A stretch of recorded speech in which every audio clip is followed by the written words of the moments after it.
Hello there. I should have a hat, right? I have one somewhere. I thought tomorrow is Christmas Day, no? Why you wear hat already tonight? I have no idea.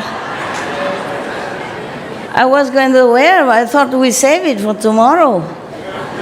Tomorrow I wear it to make up. Okay, huh? Make up for today. How are you? Yeah. 大家好。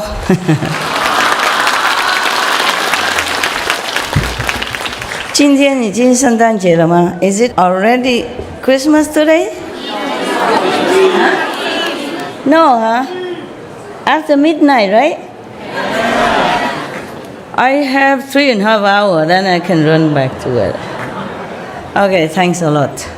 Thank you. You look good in hat. My God, the Taiwanese, they really can. Did they tell you to bring, or they just give it you here? Wow, how can they buy 10,000 hats in one day? More than 10,000 perhaps. Oh, incredible, incredible, incredible. Wow, wow. Wow. All these are nuns? Yes. Wow. Omitofo. Hare Krishna. You are a monk, you can sit up here, love. Monk, missionary, you can come up, sit here. Yeah, are you a missionary? No, then you sit there. Only for monks and nuns. Just to respect their wish to be alone. You can sit on there, it's softer and warmer. You left everything at home. At least you can have a little comfortable here. If it's you, you would want to be comfortable. So just make them comfortable as you are. You should do everything just the way you would like it for yourself. It's so simple, my God. Huh? If you're uncomfy, you can also come up and sit a little bit higher. If you have a cushion, it's good. You should take care of yourself, okay? Because you are many, I'm only one. I can't take care of all of you, huh? For the elderly, you should take better care. You know why? The monks especially, because they sacrifice all their life for what? You know? For you, or for, at least for themselves, to be liberated. At least they take care of themselves. The elder monks and nuns, they have spent all their lives in asceticism already, okay? The one who really want to practice, want to follow the Buddha, or want to follow Krishna, or want to follow Mahavira, whomever these masters are, they really want to follow this ideal. So in all their life, they already endure a lot to reach God, whether they have reached or not, but they have done their best, you know, everything they've done according to the ideal, okay? So we, especially the elder monks and nuns, you know, they have been enduring all their lives already, so it's better we take care of them. When we were younger, we're invincible, yeah? And when we're older, it's more difficult to adjust to different conditions. I keep telling you all the time. Yesterday I want to tell you something, and I tell you now before I forgot. I just say something, remember, like in the white magic? Because you were talking about trees.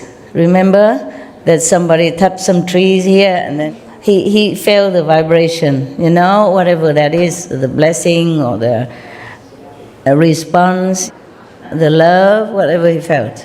The tree, and he called that maybe Buddha tree. Yeah, all the trees are Buddha's tree, or magic trees. If you have respect for them, they respond, and they help you also, yes. I remember some other people will come and talk to the trees and all that, and have a wishing come true, their wish come true and stuff like that. Because, remember last time I told you the story about the Kusha grass, gods, yeah, there was Shakyamuni Buddha, one of his reincarnation. You were not there. Oh, you forgot already. All right, so simple. Every grass, you know, like big maybe a group of grass, every tree has spirit of some kind that dwell in it. Yeah, take care of the tree, or that is their dwelling place. They are assigned to stay there, and that's their home. Yes, and they do bless the surrounding as their job. Just like police or something, he's assigned to some special station and give him a motorcycle, something like that, to work with. Now, trees, they do have their magical power, their healing power, loving power, and they do help you with advices and all that even, but you, the deaf, don't hear nothing, see nothing. Yeah. So one of your brothers touched a tree, and then he felt something from the tree. Now you know what I'm saying is true. Yeah, you heard it yesterday, right? Now you know, at least you, the one who experiences, know that what I told you is the truth. I tell you the truth all the time, but at least that, in that aspect, you know one truth. Okay? We sometimes don't believe the Master until we experience it ourselves. Never mind, I'm very patient, okay? Very, very, very patient. I wait for you eternally until you know it yourself. Now, the trees and the grass and the plants, they all have their blessing power. I even told you that in Cancun. All right, so now, in the white magic kind of practice, people even advise you, like you make friend with one tree that you like, and then if you are sick or you have problem, you just come and hug the tree or tell the tree your problem, and then promise you come back again to visit, and then you will get better. Yeah. Please don't hug all my trees, because too many of you, the tree is already feeling scared. Because everybody hugs, then the tree will become like their skin will get worn out. Let them be, okay, huh? No touchy-feely, huh? You are saying already you should bless the trees, not vice versa. Shameless. I'm just telling you, this is some kind of white magic that people practice like that, okay? Yeah. Of course, there are many other ways to practice. It's just because yesterday you talked about the tree, so I want to mention that to you as well. Huh? Okay, now, where were we yesterday? Yeah, okay. The precepts are very important, not only for nuns and monks, but for you as well, if you want to be liberated while you are taking care of your duties in the world according to your karma. Yeah? Not everyone can be nuns and monks, of course. It's a very difficult undertaking. It's very difficult. It needs a lot of discipline, a lot of training yourself, a lot of self-introspecting, a lot of sacrifice, yeah, for personal taste, personal freedom, everything, many things. Yesterday, when I given you some cookies or crackers, I say if you're hungry at night, maybe you shouldn't eat a lot, but you can eat a little bit of this to calm your stomach. I was talking to the nuns and the monks, and then one of you said, I'm hungry, Master, hungry, Master. You always hungry when you see my cakes or my so-called blessed food. I was talking to the monks and nuns, because the monks and nuns sometimes they don't eat in the evening. So I thought, okay, in case it's cold here and your time change, and if you're really hungry, eat little bit of this exception. I was talking to these people, not you. Because you can always go kitchen anytime, after midnight, before midnight, and then take something to eat. The monks and nuns, they don't do that.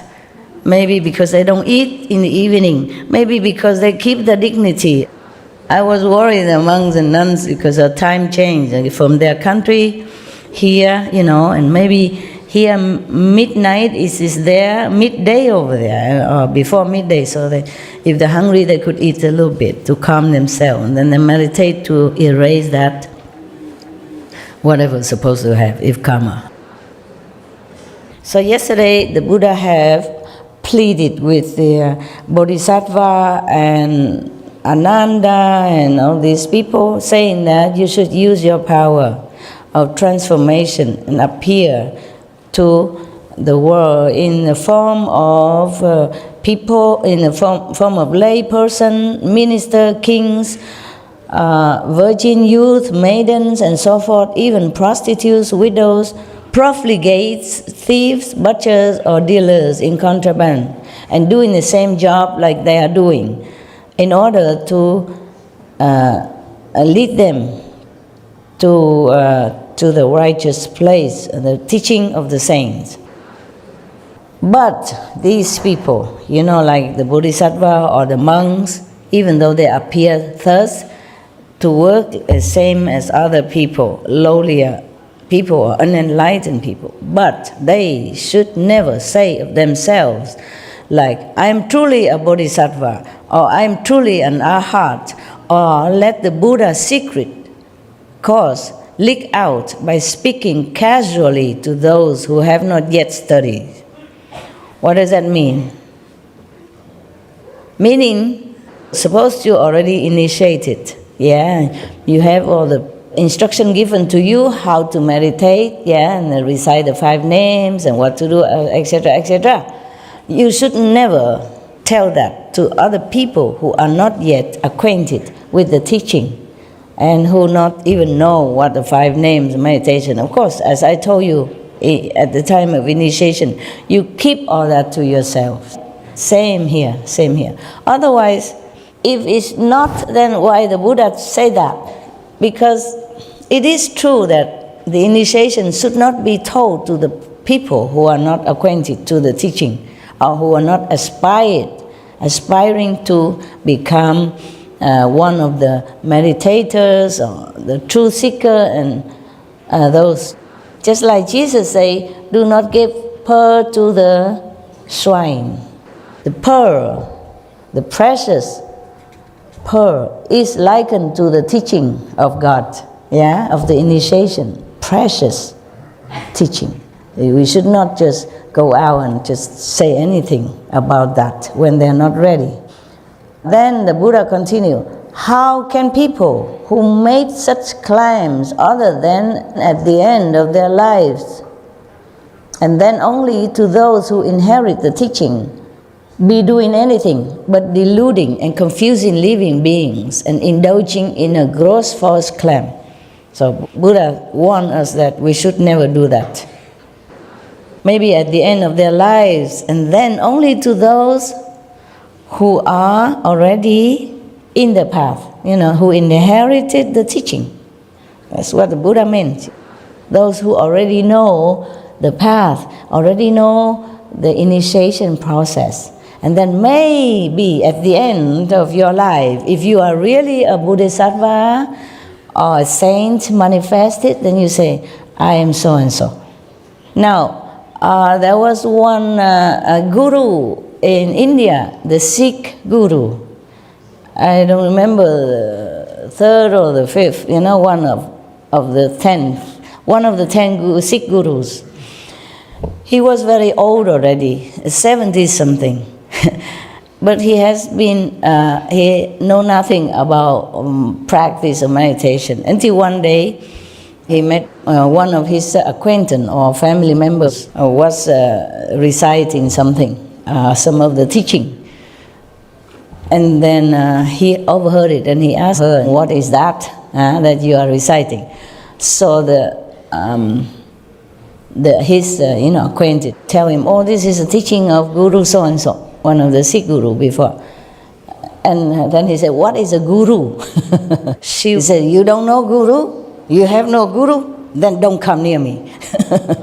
In India, I don't know now, but before, if you have no guru at all, you don't have master, teach you anything, then you are just a nobody. They don't let you in the kitchen because it might be contaminated contaminated their food.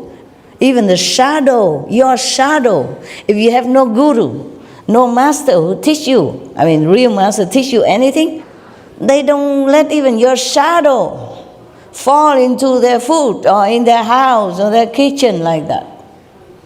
They worry that your impurity, your karma, which have not been cleansed by the master power, by the initiation process, even your shadow will contaminate their energy of the houses or of the kitchen. The people who are not initiated never allow in the kitchen in any case. That bad. In Vietnam, we also say if somebody has no religion, no religious belief, they say, oh, you are the atheist, the non-believer. That means very bad. Kind of degrading, remark. Yeah, no respect in remark. Yes, because only the people who believe in karma, who believe in bad and good, that is trustworthy, according to the Vietnamese, tradition. Because if somebody believes nothing, don't worry about the bad consequences of his karma, of his actions. That means he could do anything, because he has no principle to hold his action to be in a straight way or moral standard. Then he could harm you without even caring about the consequences. That's why people say, if you're no religious or no believer, mean you're bad, untrustworthy, very scary people. That's what they meant. You understand? Yes. Because if you fear God, you fear karma, consequences, then of course you will always try to do good things, because you worry about the consequences of bad karma.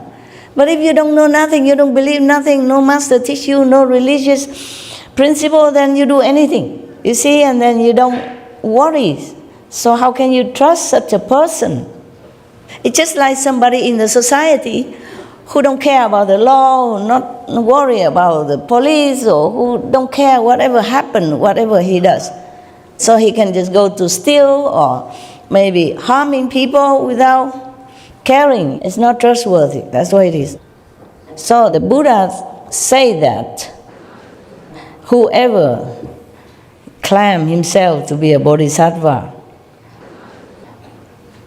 except at the end of their life, when they have to review themselves, if they really know they are bodhisattva, and they reveal themselves to those who already in the path, and it's okay. If not, then they are just deluding themselves and others.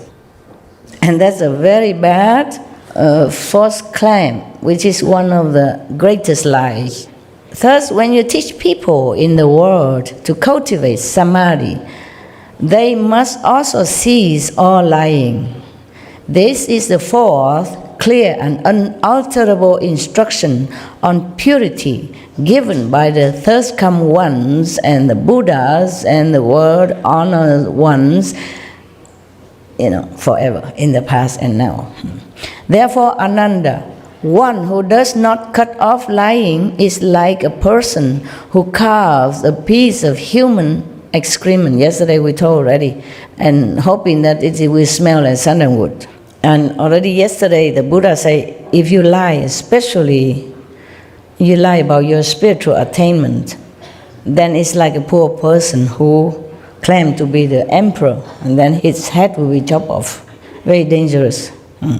So you like cutting off your enlightenment possibility now and in the future if you tell lie. This is a problem. Some people, it's just habit to tell lie. They don't even realize they're telling lie. Or they just make some excuses, and then to tell it as if it's true. And they think their excuse is valid anyway. Even though they know it's just an excuse, it's not valid at all. They still say an excuse. And that is also lying. When you know it's not true, you just make up an excuse to cover up your action. Then it's no good. So watch all the time your mind, because your mind is tricking you all the time. Due to habit, due to the company you keep, due to the job that you're doing, due to your surrounding, due to your family tradition or kind of lineage or just habit. So watch it all the time, okay? This is the most difficult to watch. Because we always make excuse when we want to do something. We say, oh, I do that, because of this. Whether or not it's true, and you don't care. And that is also lying. Should not. Always watch our mind. The Buddha said that if monks' minds are as straight as the lute strings, true and real in everything they do, then they can enter samadhi and never be involved in the deeds of demons. I certify that such people will accomplish the Bodhisattva's unsurpassed knowledge and enlightenment. Yeah, the Buddha guarantee. Huh? I told you yesterday, just repeating. Oh, I just forgot the guru. He was very old. One of the Sikh guru was Amar Das. Amar Das. Okay, thank you, my love. Thank you. I forgot. It's a long time since I studied all this. It's 30-something years already. Passed so fast. 40 years even, almost 40 years. Whew, time passed, eh? My God. Okay, so he was very old. Yeah, and then he heard that, oh, without a guru, you are nothing. You are kind of rejected by even your own friend or your own family members. Oh, and he said, okay, where do I find a guru? Just like, where is a supermarket or something? Somebody who knew him long time. And then show him where to go and find the Sikh guru to study with him. And then he became that guru's servant. Very humble servant. Every day he served him with all his mind, all his heart, all his love. And then somehow, even though he was old already, but he was so pure, so sincere, so thirsty for God, that the guru even passed on the mantle of guruship to him. And of course, the son of that guru, the original guru, was so jealous of him. He find all kind of thing, all kind of picky thing to degrade him all the time. One time he passed by when the guru was talking or teaching, and then he said, why, huh? You think you're somebody, you even grow a long beard like my father. You think that's look like my father, and then you are a guru or something, huh? And like he was very, very jealous and degrading him in front of people, humiliating. Why do you grow such a long beard? Yeah, for what? And the guru said, it's just to clean your shoes, my lord. You remember that? My long beard just to clean your shoes. Because he was saying you are just a servant, and now you grow a beard like my father, and then you think you're a guru of some sort. You grow a long beard. I use it just to clean your shoes. Yes, that's what masters are. They are not really boastful. They don't mind whatever said to them. If they are disciples, then of course the guru will try to correct him or her and say, oh, you should not say such thing. It's a bad karma for you or something. But this person, he's too arrogant and so too ignorant, and he was already out of tune with the fathers, which was a guru teaching, so he could not argue with him much. So he has to say, I grow it bear long so I can clean your shoes with it. One time I was in India, and one of the master, I don't know what did I do, I don't remember, and he hit me on the head with his hand like this. I said, you're too hard. So I said to him, please use your shoes, master. Don't hurt your hand. I really meant it. I was nobody anyway. And it's just a natural thing to react that way. Because normally, master, if they touch you or hit you, maybe they become contaminated by your karma. So I'm worried, so I told him, use your shoes to hit me instead of the hand. But he didn't hit again. Yeah. Okay. So now the Buddha here also tells us that even if you are a bodhisattva and you use your transformation power to do some worldly job in order to teach other beings, still you don't review yourself. Then the Buddha continued saying that if one does not practice any of these tokens of renunciations of the body on the causal level, then even if one realizes the unconditioned, one will still have to come back as a person to repay one's past debts, exactly as I had to undergo the retribution of having to eat the grain meant for horses.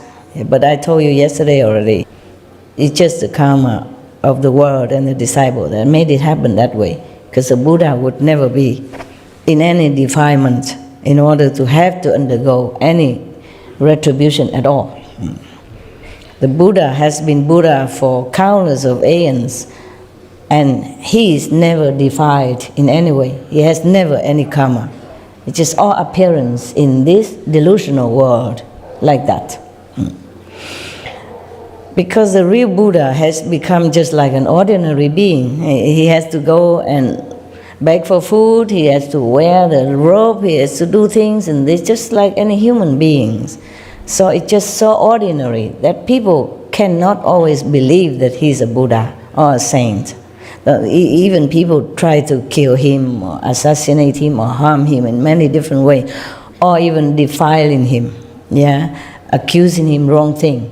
Like one of the women came and accused that the Buddha make her pregnant. And then the Hufa beat her stomach up, and then the pillow comes out. But the Buddha would never say anything. It's just the Dharma God did that, and then the pillow comes out. Instead of any baby inside, just pillows. Yeah, the Buddha has never harmed anyone, even in that lifetime. He just went out, begged for food, come back, meditate, and teach his own disciples, mind his own business.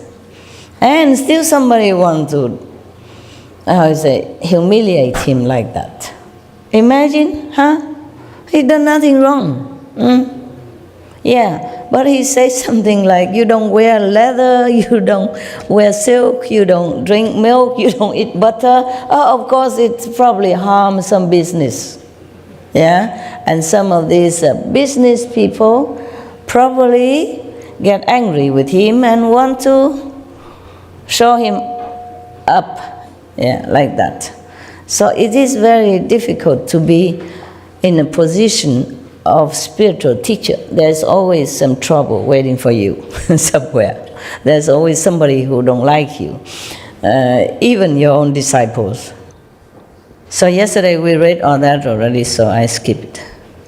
Oh yeah, about the prostitute and everything, and butchers and everything already. Okay, Ananda, you ask about collecting one's thoughts. I have now begun to explain the wonderful method of cultivation for entrance into samadhi. Those who seek the bodhisattva way must first be as pure as glistening frost in keeping these 4 rules of deportment.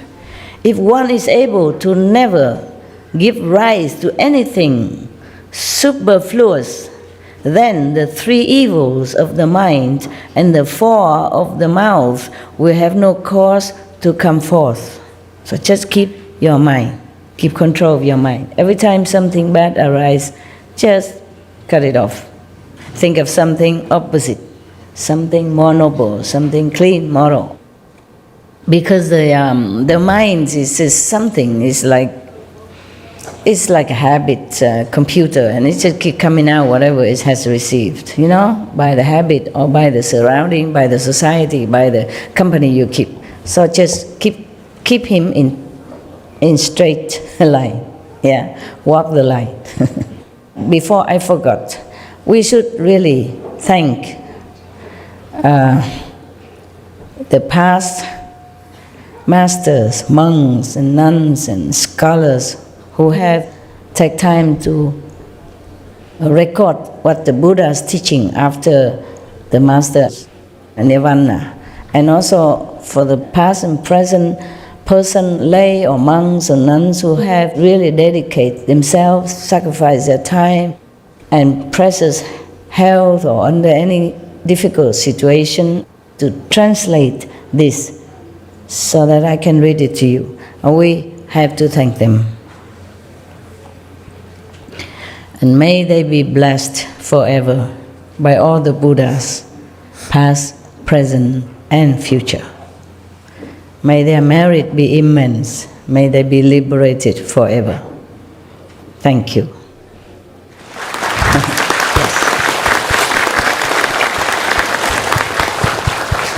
We should put this section in the front and in every time, in the beginning of every segment of the lecture, if we show it on TV.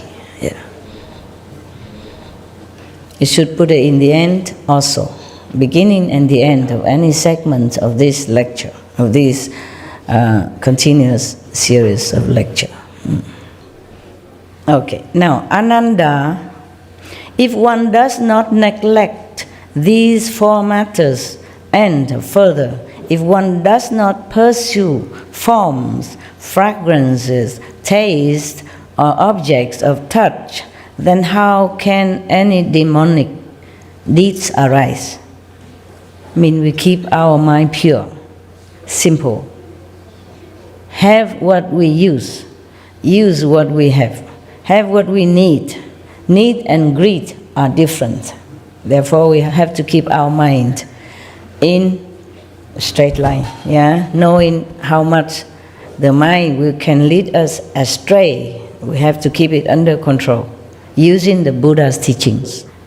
The Buddha say, if there are people who cannot put an end to their habits from the past, you should teach them to single-mindedly recite my light atop the Buddha's summit, unsurpassed spiritual mantra. The Buddha taught many mantras, okay? For you, just recite the 5 names. And the 7 gifts, okay? That would be good enough for you, busybody lifestyle. In our modern time, we have many comfort. Due to splendid inventions of all kinds, our lives have become more comfortable and convenient. Nevertheless, because of that, we also have to work harder in order to earn them. In the Buddha's time, it's easier to practice purity of mind, I think, yes, because you don't go too far anywhere. You just eat whatever inside your community that produced, yeah, and you just interact with each other in your village, in your hometown mostly. Most people are like that. And things they eat are very simple. And they don't have to buy a car to go out to a big supermarket to buy a color television. Before, we don't even have television. And then we have a black and white television. And then later we say, what? You still have black and white? No, I want a color television.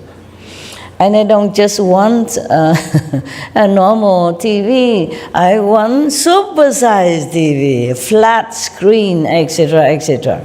Therefore, we work harder, we're busier, and our mind is so difficult to control to the limit of what we need.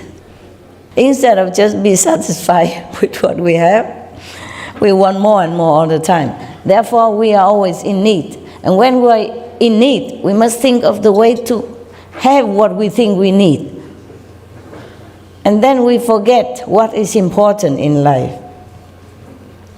We have to keep up with the Jones, and then we forgot that we should keep up with the saints.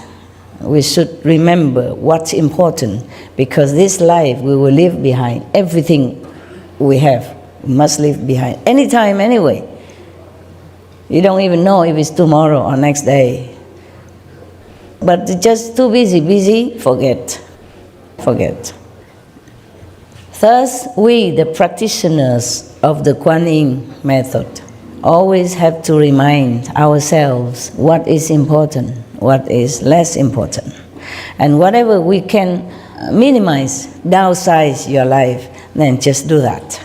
so that you don't have to spend your precious moment thinking of how to get more things. A precious moment thinking of have to go out and buy this, buy that. To buy, you need car, you need other people, you need petrol, you need time, you need to earn money. And that will cost us a lot of time. A lot of time. A lot of precious time.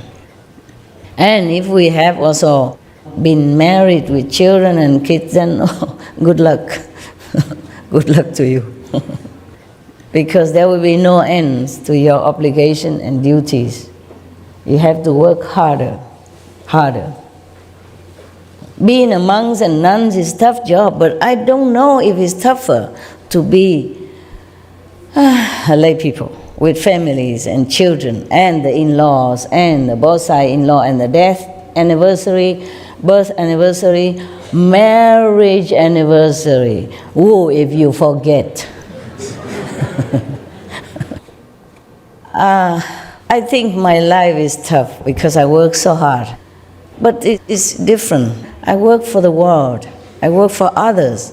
I don't work for myself. Of course I do work for myself also, but that is not the point. Most important is work for the world, for others. So whenever I go somewhere, I do something, I always ask, is this good for the world?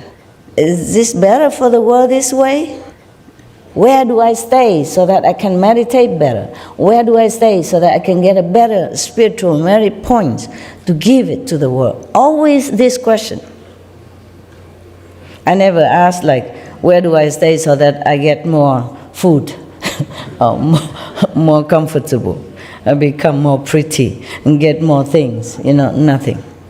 I came here new, like all of you. I have no true a house yet. I just stay in one of the ready-made house. We have many buildings already here before, and all the Buddhas and Bodhisattvas, they resided here before we came. So I just let it be like that, okay? So all of you, the Christian, the Hindu, the Sikhs, the Jain, or the Seventh-day Adventists, the Hare Krishna, do not think that Master is biased with Buddhism. It's not like that.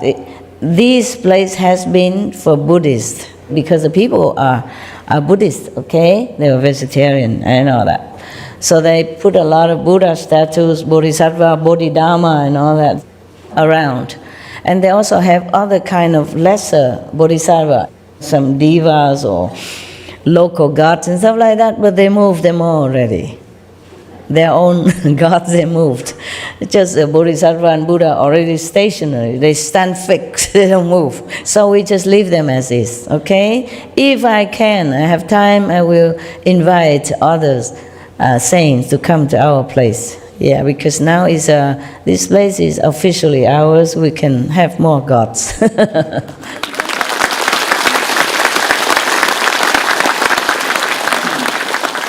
So each of your gurus, your master, your original gods will have a chance to come and stay with us. Okay? Yes. So do not think I am just for Buddhists. I told you I don't belong to any religion. I told you many years ago when I first came out, when I was still a little bit somebody, but not much of anybody. And still am not much, but a little bigger than before. Before that, I already told you in one of the lectures, I don't belong to Buddhism or Catholicism or anything. Okay? I belong to the truth. I preach the truth. That's what I said. Okay? It's still the same. Yeah. Nevertheless, of course, I respected all the masters and all religions because they did the same. They preached the same. That doesn't mean that I am just a no-religious person. It's not like that. I just don't want to make another ism. That's why the disciple and even government advised me to make a religion. And then I will have more advantage, more freedom, easier. But I don't want to make another one. We have so many religions already. Why make another religion? Have more competition, more complication. And then later when I die, they make so many churches, many temples again, Qinghai Church here, Qinghai Temple there. And then to take up space and people have to clean the church and temple every day. The Buddha continue. It is the invisible appearance atop the summit of the third come one. It is the spiritual mantra proclaimed by the Buddha of the unconditioned mind, who comes forth from the summit in a blaze of light and sits upon a jewel lotus flower. And now he's talking about Ananda's private life, a private connection with Manjusri, with that prostitute who almost corrupted him, and etc., etc. So I cut that off. Oh, you want to listen as well? I just talk about the precept here, okay? All right. Never mind. I just read it to you. What is more, your past lives with Mataji's daughter created, accumulated kalpas of causes and conditions. Your habits of fondness and emotional love go back not just one life, nor even just one kalpa. Yet, as soon as I proclaimed it, she was free forever from the affection in her heart and accomplished a hardship. There was a prostitute who was very, very infatuated with Ananda because he looked very handsome, supposed to. And she always tried to seduce him. And one time, Ananda has to go through her area, her house, in order to go for alms. And he has to go to her house to beg for alms. Because the Buddha don't let any monk go to the same place all the time, in order to avoid attachment, and discrimination between the rich and the poor. Because Ananda sometime before that, he always went to the poor people to beg for alms, because he think like this he can give merit to the poor, because the poor people need more merit than the rich.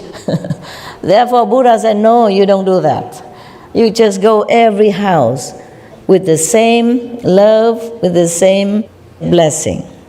You cannot discriminate and just bless just one type of people. Therefore, with that day was Ananda's turn to go to different areas, including the prostitute's house. And this prostitute, she has been waiting for a long time for Ananda.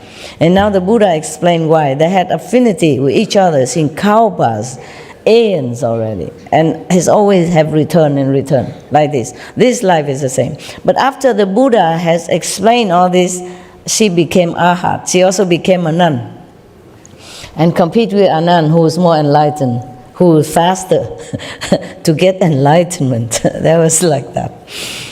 It doesn't say here, but just I know that from other sutra. Okay, There's something maybe that some of you don't know. Why are you clapping? Because of the calendar talk? Because of my teaching? Oh, I just copied from the Buddha.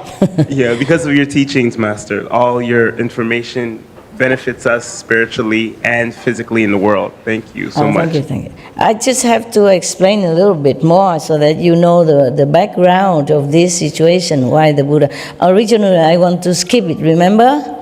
This is his private thing and all that, but I thought, never mind, I just read it. I thought I would read it, quick, but then I remember this story, and then I begin talking. Habit dies hard. I just have to tell you what is what. Okay then, now, so she has accomplished a hardship, this so-called prostitute. That prostitute, the Buddha continued, that prostitute who had no intention of cultivating before she met Ananda, she always want to wait for Ananda to trap him. She was imperceptibly aided by that spiritual power and was swiftly certified to the position beyond learning. She's gone so fast into the spiritual elevation, beyond learning. Means she already too enlightened. These people no need to learn anymore. Yes. Then what about you, sound hearers in the assembly, who seek the most supreme vehicle and are resolved to accomplish Buddhahood? He asked, question mark. For you, it should be as easy as tossing dust into a favorable wind. What then is the problem? The Buddha man looked at the prostitute. She had no intention to practice any spiritual thing, any teaching, nothing. She was a prostitute even. It's a kind of opposite of spiritual way of life. For example, like that, the people look down upon prostitutes, they think they are nothing, they have no moral, no understanding, no concept of a decent life. In any country, people look down upon prostitutes. Even in such a free country where prostitution is like a professional job and is illegally practiced, still people do not think well of prostitutes.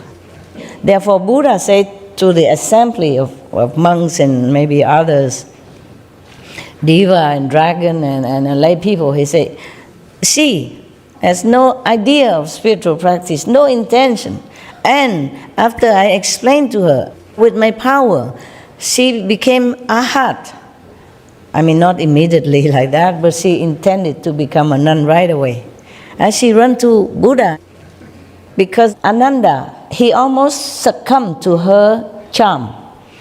And then he prayed to the Buddha, please help me, Master, help me. Because she was already pinning him down like on the bed or something, and she was beginning her job, and he was already almost gone. But then he remembered the Buddha, said, please help me, please help me. And then the Buddha used his transformation body or sent somebody. And then Ananda immediately can escape, or awaken, like as if from a dream, and then he ran back to the Buddha. And this Mantaji's daughter, the prostitute, ran behind. So she was running after Ananda, and both of them arrived in front of the thirsty one. And then she said, give me back my man. I want him, I want him, I love him. Return him to me. She complained to the Buddha. He already mine. Why you take him back? Give it back to me. Okay? And then Buddha said, okay, calm down. What is it about Ananda that you like him so much? She think about it. Said, I like his eyes. Yeah. She couldn't say anything. It's too much in love, too much, very already too intoxicated in her physical desire and love for Ananda. This is because of karma in the past lives. You see that? Okay? She cannot help herself. She cannot. Of all the men that she knew in the past, and that up to that moment, she cared about nobody. Prostitutes, they do business. They don't fall in love, nothing. But only Ananda she likes. And whom she's in love with? A monk. That's the problem. So she said to the Buddha, I love Ananda's eyes. He said, oh no, these eyes, it's full of, ugly things that come out, the white stuff sometimes come out, the tears running down. And if he's sick, all these pores coming out, you don't want his eyes. So she said, I like his nose. She said, I love his nose. Because the Buddha asked, what's the reason you like him? What is it about him? I said, I love his nose now. He said, no, you don't want, there's all kind of things that coming out, when he blow the nose, this sticky stuff, ugly, you don't want like that. And then he said, I like his mouth. Then the Buddha also continued to tell her that, no, you don't want. There's all this, phlegm coming out sometime, and then the saliva is full of germs in the no, this is the thing that you should not like. And continue further until she has no more reason to like him. Yeah, the ears and whatever. She said the Buddha just flattened it out for her. Then after a while, then she realizes it is not truly a favorable thing. this kind of physical, sexual love. So, okay, then she asked the Buddha to accept her as a disciple. She awakened, and then to become a nun even. And after that, she became Arhat in no time.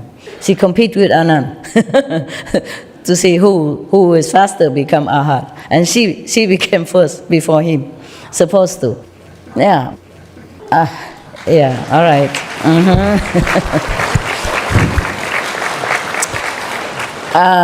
It's not because Ananda was slower or less spiritual. It's just his destiny to serve the Buddha first, okay? And to try to remember everything the Buddha said in the assembly, or whatever happened in the assembly, on all the spiritual stories that happen within the Buddha's assemblies and disciples. Just like nowadays you have miracle events, miracle stories and all that.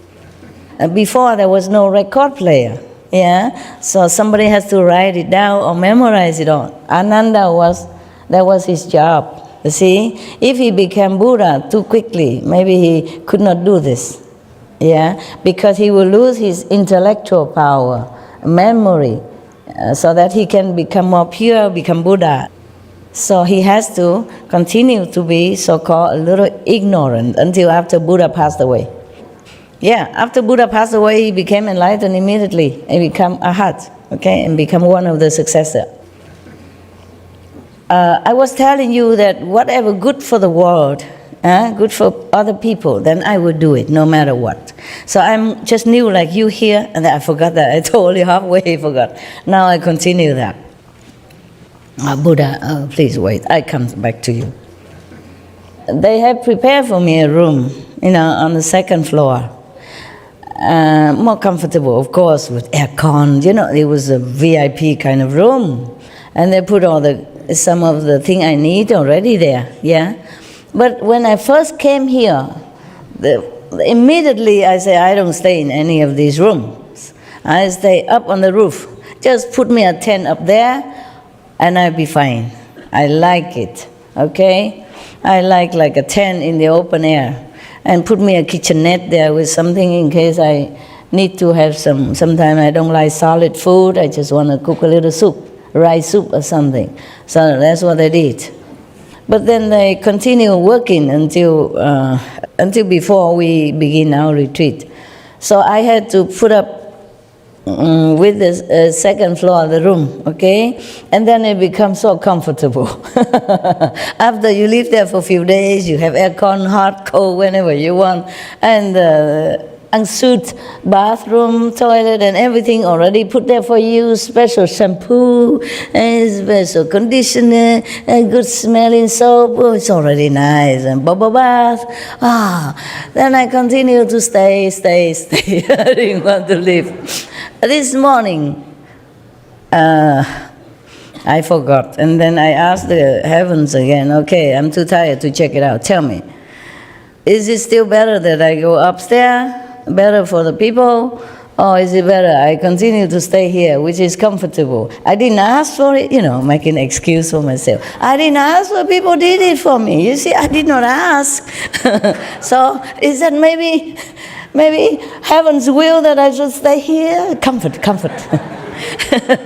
Because upstairs on the roof only a tent, a big tent, with a table, to work. It's actually like like an office, and a sofa, okay? No aircon, just maybe a heater, small one, or empty, okay? And later on, I came back and I saw the mosquito screen all around. It's like a room again. I said, oh no, terrible. I don't want that.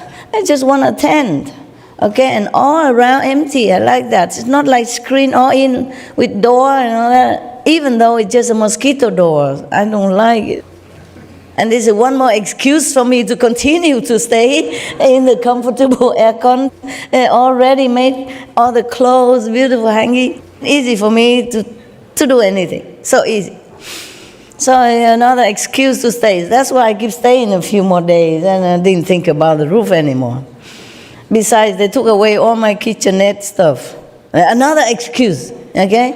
And what should I do up there? I don't have anything to cook. No pan, no pot, no cooking stoves, no bowls, no spoon. I keep listing it, you know. You see that? I have nothing. Yeah, our minds like comfort, yeah. Even I like comfort, now, especially when you're older, you know. You have aircon, is warmer for your back, and it doesn't stiffen your legs, and all kind of excuses I have. Yeah. But then I suddenly this morning I was thinking, oh, maybe just a trick. I should go upstairs because that's my instinct. The first day I came, I said, I don't stay in any rooms. The room has been slept in by people and used for years, you know, decades already. I should not stay there, even though I throw all the beds out already. Just have a new sofa in and office, a table and all the office stuff, a document to work. So it just looked like an office. One sofa and a table, empty chair, like that. It's not much. And it was okay too, comfortable. Because they normally use it just for bedrooms. You come in, you just see the big bed. Nothing else. And it feels suffocating. I don't like it. Because the room already small. You put a bed in there, you can't do anything else. Even you put a chair or something in it, it feels too crowded. So I throw all the beds out anyway already, and it's more comfortable. But this morning, suddenly I wake up and say, oh no, maybe it's not too good to continue to stay here, because I feel too relaxed. It's a relaxing room. It's a rest area, and my mind will not be set on working. It's the atmosphere in the bedroom is always make you feel relaxed and want to sleep. Rest, you know, especially when I didn't ask for it, you know, maybe heaven's will, you know. This morning I asked, I said, okay, I'm too lazy to move again, all my things upstairs again. But okay, what is better for my work, okay, for the world? And they say, move, leave this room. I said, what, really? Repeat again. So I said, leave the room. It's better, okay? Better for you, my work, yeah? So immediately I left. Immediately, at that minute. Yeah, I don't want to further arguing with my mind. I know it is the right thing. It's my first impression anyway, and I wanted to do that. My tent is still up there, okay? And so I move whatever necessary. I couldn't move the whole thing yet because there are clothing. And, but I moved the symbolic of work, like computer, yeah, telephone, bathroom stuff, you know, toothbrush and stuff like that. And a blanket, yeah. So that is already a symbol of my new life, a new area. It's all the necessity. And there's some clothes. Yeah, so it's okay. The mind can trick you for comfort. I really felt very comfortable in that room. Often I can't sleep very well, but in that room I sleep so well and I feel peaceful there. That's why I didn't want to leave. I thought it's heaven's will. Blaming it on heaven. It is not true. Sometimes a comfortable place doesn't mean a good place. Okay? You might not have peace at the end. Not peace within yourself only, but peace with other coordinating people. If you stay in one bedroom, for example, and to work from your bedroom, if you have no choice, then you have to. But if you have choice, you should separate your work and your sleeping area. Now, feng shui-wise, it's like that. Because your sleeping area is your sleeping area. And if you work from there, people don't cooperate with you. It's just naturally. Because you order from your bedroom. Your bedroom is supposed to be your sleeping area, resting area. It's not for working. So at home, if you don't have more room, you have to put aside one corner for working, okay? Yeah, and when you finish work, you just shut that down. And if you can, you put a curtain or something, okay? Put something separate or some plants so that you have more efficiency in your work. There are more of this kind of cooperation between colleagues. Of course, I was too comfortable. I even forgot about feng shui or whatever shui that was. I just feel so good. Sleep well, eat good. Oh, for a long time, for a change. I was really reluctant to leave. Imagine that. Supreme Master and all. Still like the bedroom. All right. But I moved immediately as long as heaven reminds me for what purpose I was here. It's okay, just a few days. Good excuse. Yeah, take a rest. Okay, forgive me. Weakness of the body and mind. So I'm not always tough as you think, huh? I also love comfort. Yeah. And how you say, security. Yeah. In the second floor with the bedroom is more secure because there are iron doors, locked and everything. The roof don't have any like that. But I have tried to fix it so that I can lock from my side. Normally they put lock only from the inside. Okay? The roof's supposed to be the outside. So every door is locked from inside. Not on my side, the roof. So this day I moved up and I've tried nail this and that and making some arrangements so that I can lock from my side. Just so that I can feel a little bit psychological safety. I had to do that wherever I go, so that I feel peace of mind. Huh? Good. Now you know my secret, my attachment secret to the bed and comfortable and the aircon. Yeah. Now I have nothing, just a tent. No aircon up there. Yeah, what for you have an aircon? It's all open air anyway. The aircon will not work. But after a while, I get used to it also. You will not feel that cold. You'll be okay. Just put more clothes on then. Huh? If it's cold.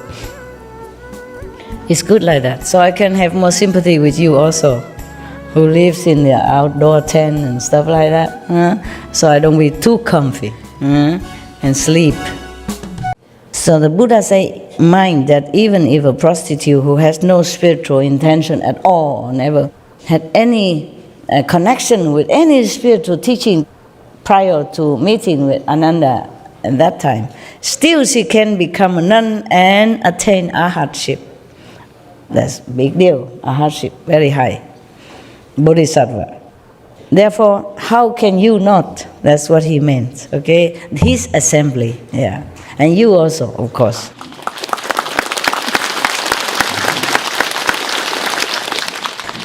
The Buddha continued. My God, has nothing to do with the precept, and I keep talking, huh? And you don't stop me even. Huh? You're supposed to stop me when I blah on. Enjoy my attachment to my bedroom. enjoy my weakness, yeah?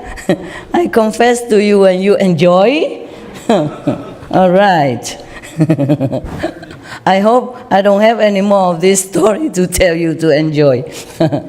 That was my weakness.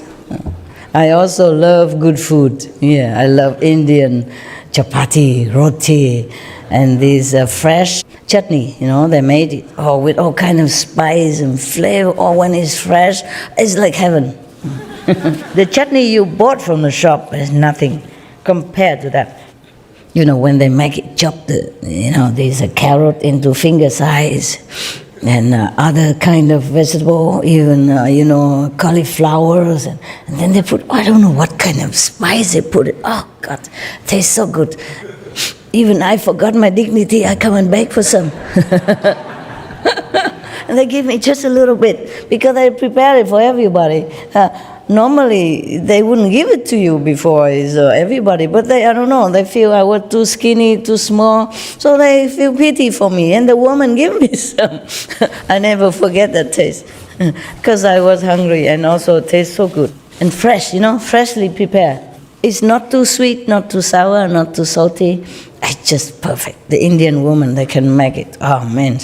And here, even, you make it here, it's not the same. Okay? They put all the love in it also because for their gurus and the disciples who came to their house. Oh, they make it so good. All right.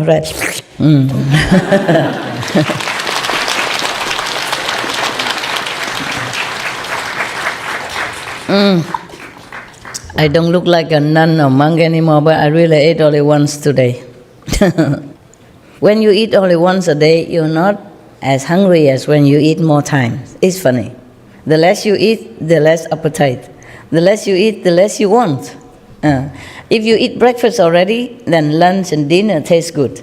But if you eat nothing in the morning, nothing else, then the meal you taste, no matter when, it don't taste as good. Therefore, you don't even eat a lot. You don't feel such a tasty like as if you had your breakfast first and then many hours have lunch.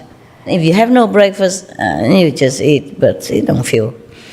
It feels okay, but not no big deal. Now, the Buddha continue, and those in the final age who wish to sit in a bodhimanda, meaning sit in the meditation, the enlightening meditation method, sit in that way, not just sit, but really have a purpose, a method, a goal, and a truly deep understanding of why you're sitting. Otherwise, you just sit, no use. There's one more advice for you. If you want to sit longer without moving much, you have to sit full lotus. I cannot do it here because it's not very favorable here. If you sit in the full lotus position, you can sit longer. Although it might be uncomfortable at first, but after a while you get used to it. See it or not?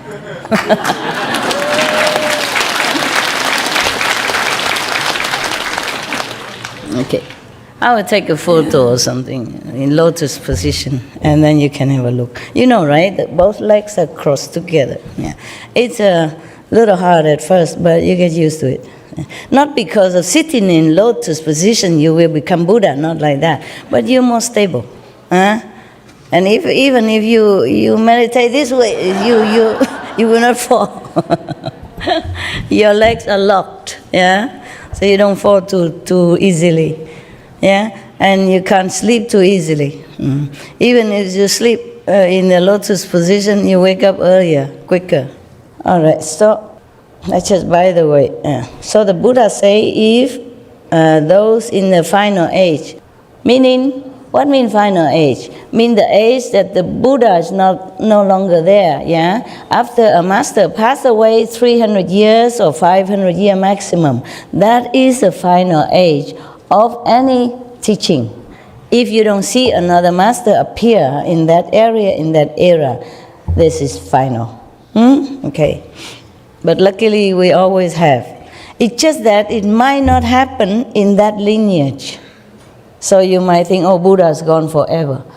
The teaching and the lineage of the spiritual power of any master is like a river. Sometimes it's hidden under the earth somewhere and you thought this is the end of the river. No. It will seep out somewhere and then appear again. So it's just like that. Any of the religious people should look where the river reappear and do not be attached to a location of the original river. Because in all age, all religious branch, there will always be a master somewhere. And not be in the same lineage, not be in the same religious order, but there will be a master for the world. For our world, yes. And even in hell, there is a master called Kristigaba Bodhisattva. He will stay there forever. Because he vowed, before he became enlightened, he vowed that he will save all the people in hell. He vowed that he will stay there forever until the hell are empty. All hells are empty. He say, if all hell's not empty, he will not take on the Buddha's position or fruit. He won't become Buddha if all hells are not empty. So he continued to stay in hell to teach the hell beings, whoever he can teach. Whomever still has enough, a little bit of spiritual inclination, he will teach them. And then slowly he bring others also to the understanding of the truth. And then continue further teaching, and then release their karma or Because of that, their karma will be lessened or cleansed, and then they can reincarnate as a human being or a diva or asura, and then continue further. Yeah. That is Kristigaba Bodhisattva. Oh, there are endless sutras in Buddhism I like very much. Maybe one day I will read you this Kristigaba Sutra. Yes. It's very interesting. He talked about...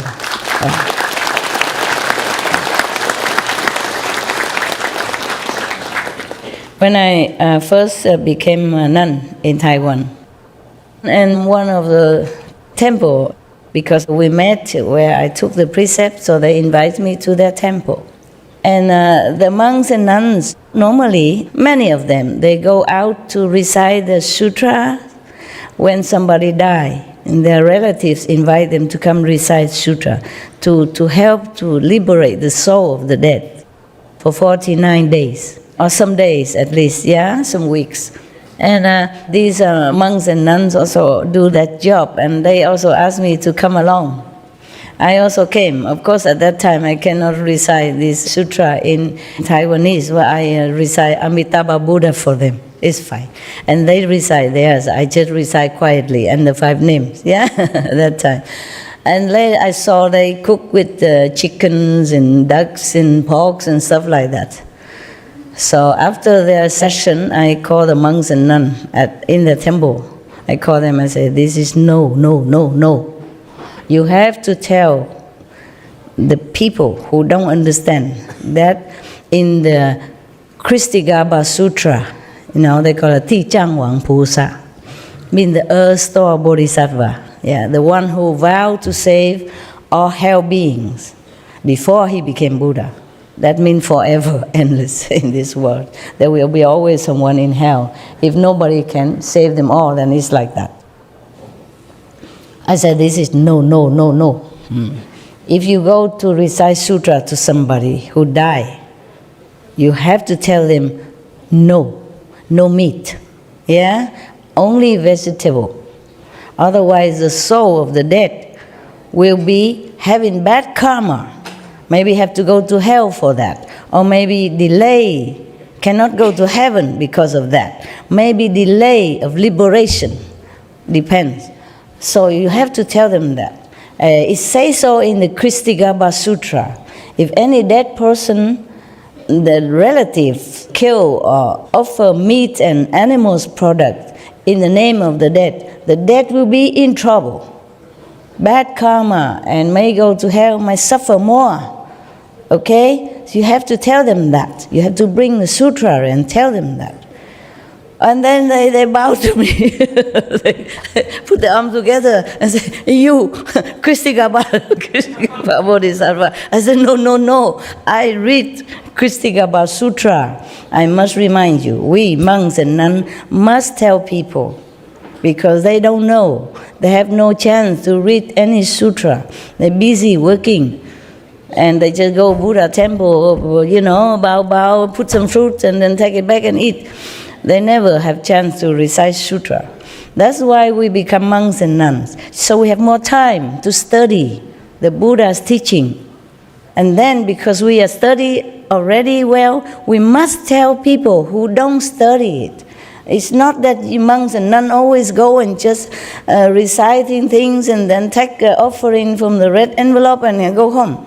No, we study well because we have time, because we forsake the family time, we don't do business, we don't worry about mundane occupation, so we have more time. That's the purpose of being monks and nuns, so we can study a lot more. And then we have to tell people. And then they bow to me. I say, I'm Kristigaba Bodhisattva. I said, no, I'm no Bodhisattva. I just study the sutras. And then they was very respectful. I said, from now on, you tell people in advance before you come. Say, if you want me to come recite the sutra to bless the deceased, you must cook vegetarian. Otherwise, I don't come. And tell them why. The Kristigaba Sutra is very clear. Even you give birth to the babies, and if the family member kill chicken and all that to give to mother, then it's very bad for both mother and son. Because those demons who love to smell the blood from the mother at the time of birth and all that, they're hanging around already, and they will eat all this food also, and then they will make very much a heavy energy for the mother and son at the so sensitive time. They need more rest, more good energy, but they did all the wrong thing, all the opposite thing. It's stay all in the Kristigabha Sutra, and much more. In the Kristigabha Sutra, it's even say that the Kristigabha Bodhisattva tell the Buddha that, oh, I observe in the whole physical world, all the beings, every little second, every little minute, nothing they think, nothing they do doesn't cause karma for them. That bad. Therefore, you recite the 5 names all the time, okay? So that you don't think negatively. You don't have chance to act anything negatively. You protect yourself from attracting, so that you don't attract negativity to you as well.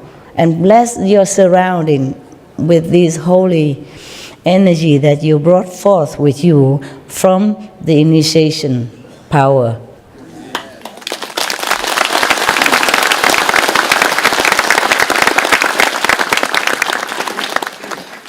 So the Buddha say, those in the final age who wish to sit in a bodhimanda, enlightenment meditation, enlightening meditation, must first hold the pure precepts of a bhikshu, of a monk, okay? To do so, they must find as their teacher a foremost shramana who is pure in the precepts. You mean some of the monk-like, yeah? If they do not encounter a member of the Sangha who is truly pure, at least somebody like a lay person but take precepts, okay? Because Buddha has different precepts for different kind of disciples.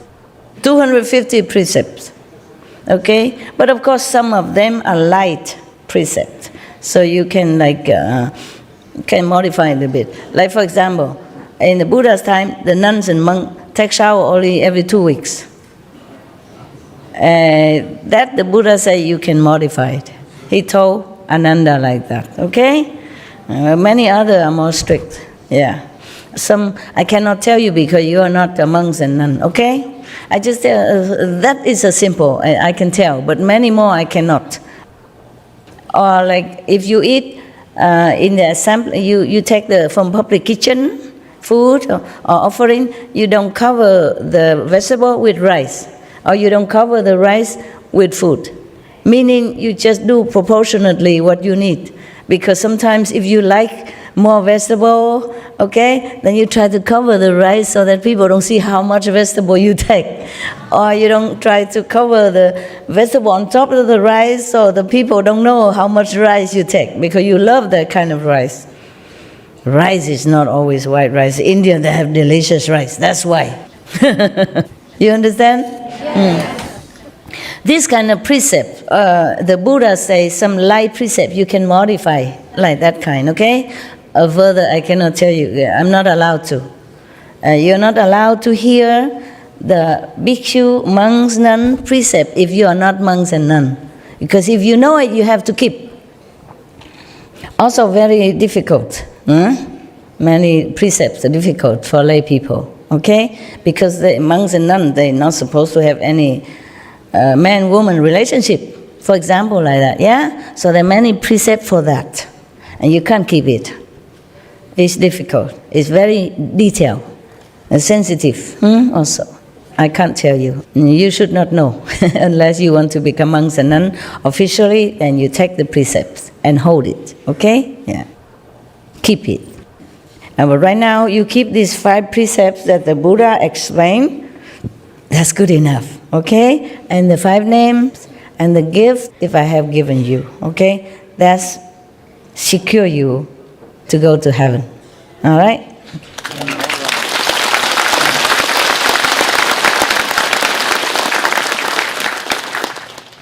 So the Buddha emphasized again, and again. So the Buddha say, in the final age, mean when the Buddha already in nirvana, if anybody want to follow this kind of meditation, that he passed down to his successor, then they have to find the teacher, a foremost shamana, is somebody lesser than monks, but keep the pure precepts. Like the monks and nuns, they have 250. And the one who take bodhisattva precept, maybe 10 precepts, but have to keep it very purely, 100% pure. And the other normal 5 precepts. Therefore, the Buddha said you have to find somebody, foremost one, to keep the pure precept, like the 10 precepts. Okay? All the 8 way of vegetarian, like last time I explained to you. Then that person can transmit the Dharma to you. Just like now, some of the residents can transmit the initiation to you while I am still alive, but don't have to be present at the initiation place. And then the Buddha say, if they do not encounter a member of the Sangha who is truly pure, then it is absolutely certain that their deportment in precepts and rules cannot be accomplished. So that. If you want to practice, for example, the CUNG method that the Buddha transmitted, you have to find the pure monk or the pure bodhisattva layperson to transmit it to you. Otherwise, it's not valid. It doesn't help you, okay? It doesn't work. All right. Now, after accomplishing the precepts, they should put on fresh, clean clothes, light incense in a place where they are alone, and recite the spiritual mantra spoken by the Buddha of the mind 108 times. The one that the Buddha tell you. Actually, in many sutras, there are many mantra reciting by the Buddha, okay? Hey, guy, you cannot see me very well, huh? Some of you, huh? Yeah, poor thing. What to do? If I stand up, then the people behind don't see me. If I sit, then the people in front don't see me. Yeah, this is the life we have here, okay? It is not perfect, yeah? But you are perfect. You will be perfect. And that's important.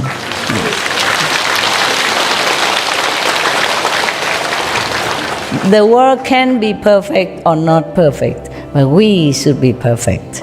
That's important, okay? Right.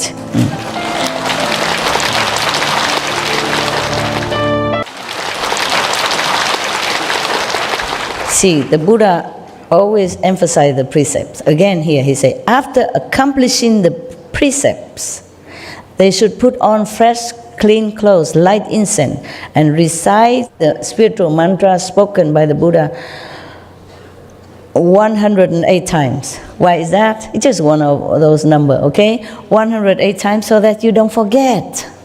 After initiation, you might forget the 5 names.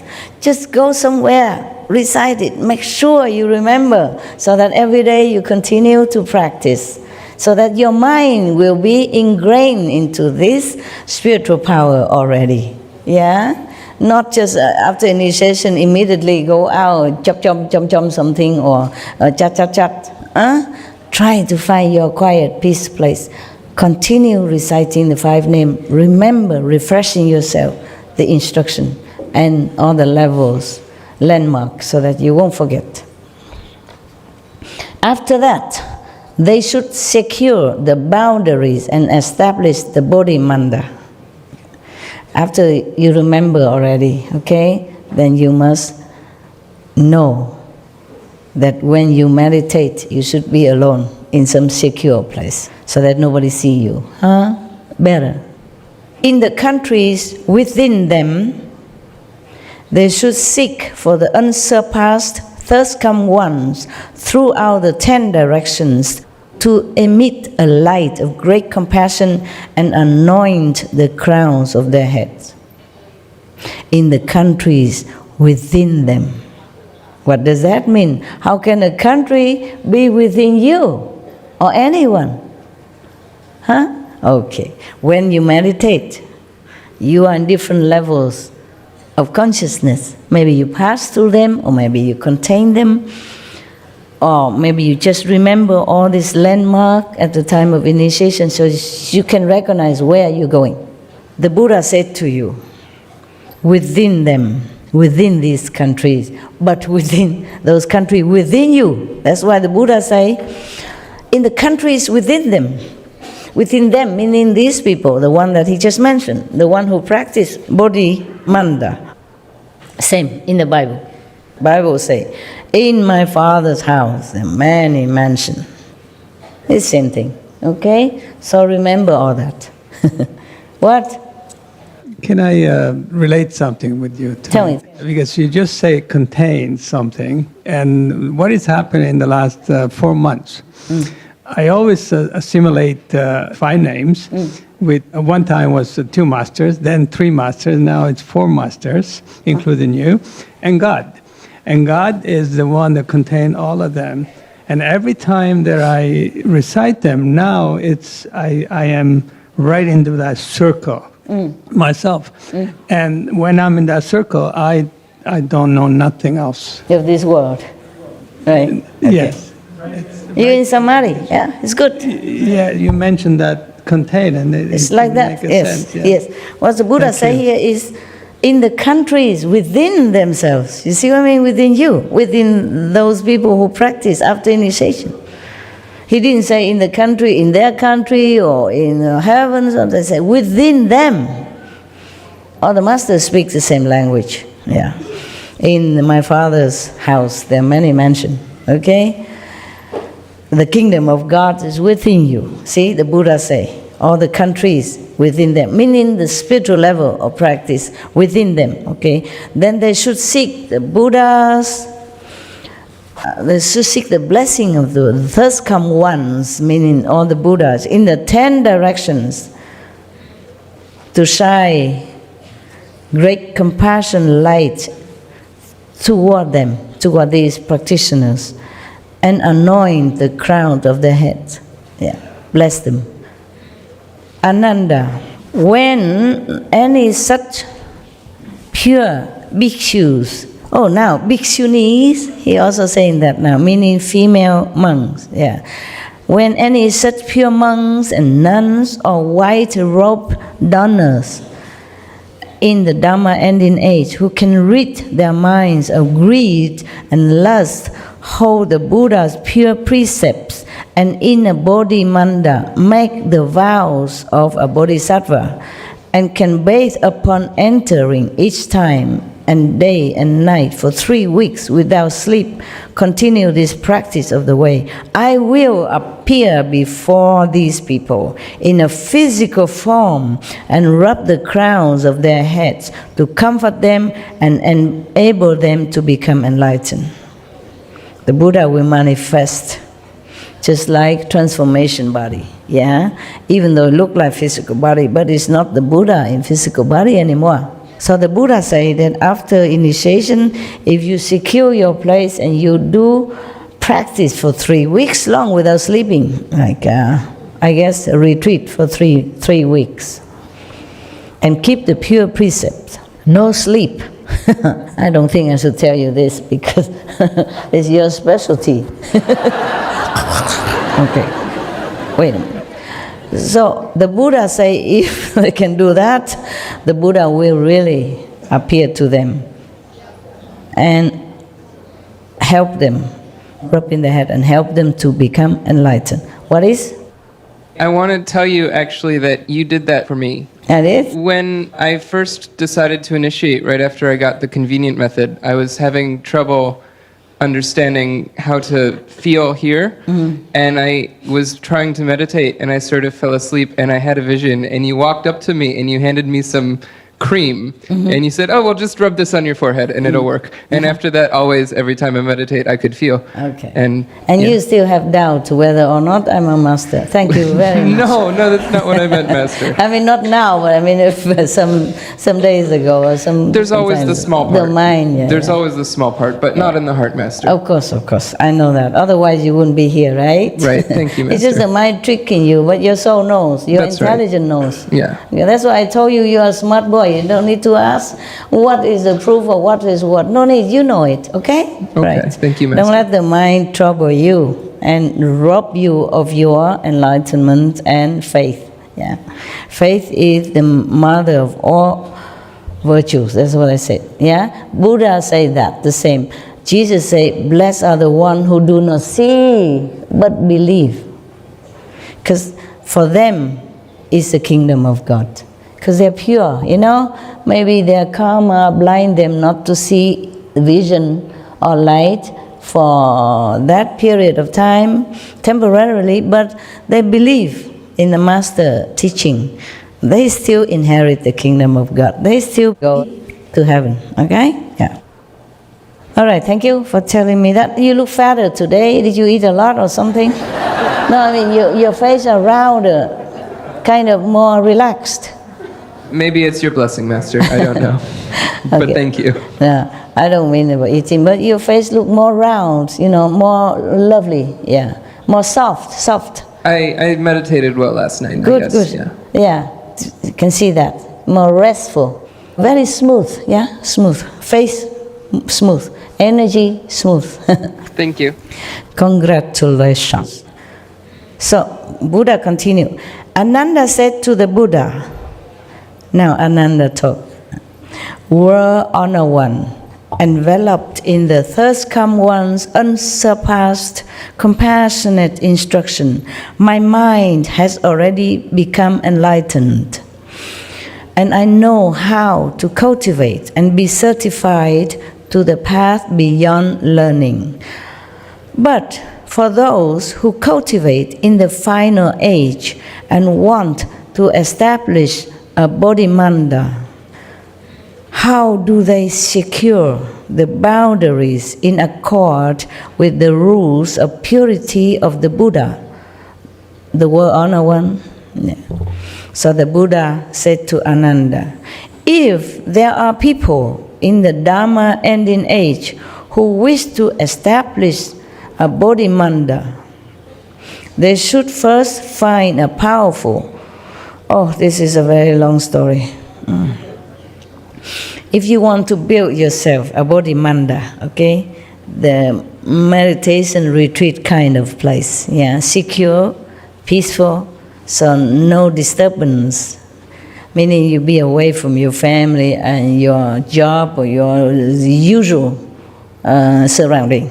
Then you have to build a place for yourself. The Buddha said here how, but I don't think you can, so I don't know if I skip it or not. I don't think you can do all this. You have to find a white ox who eat only grass in the Himalaya, for example. If it's not a white ox, it's not okay. If he doesn't eat the grass in the Himalaya, then his excrement will not be pure enough for you to use it, to mix with the earth and to make a platform and the wall for you. In the Himalaya, in the region of Himalaya, people use a cow's dung, ox dung, to mix with the mud in order to pasture their wall. Actually, they just use a pure cow dung to pasture around on the outside of the wall.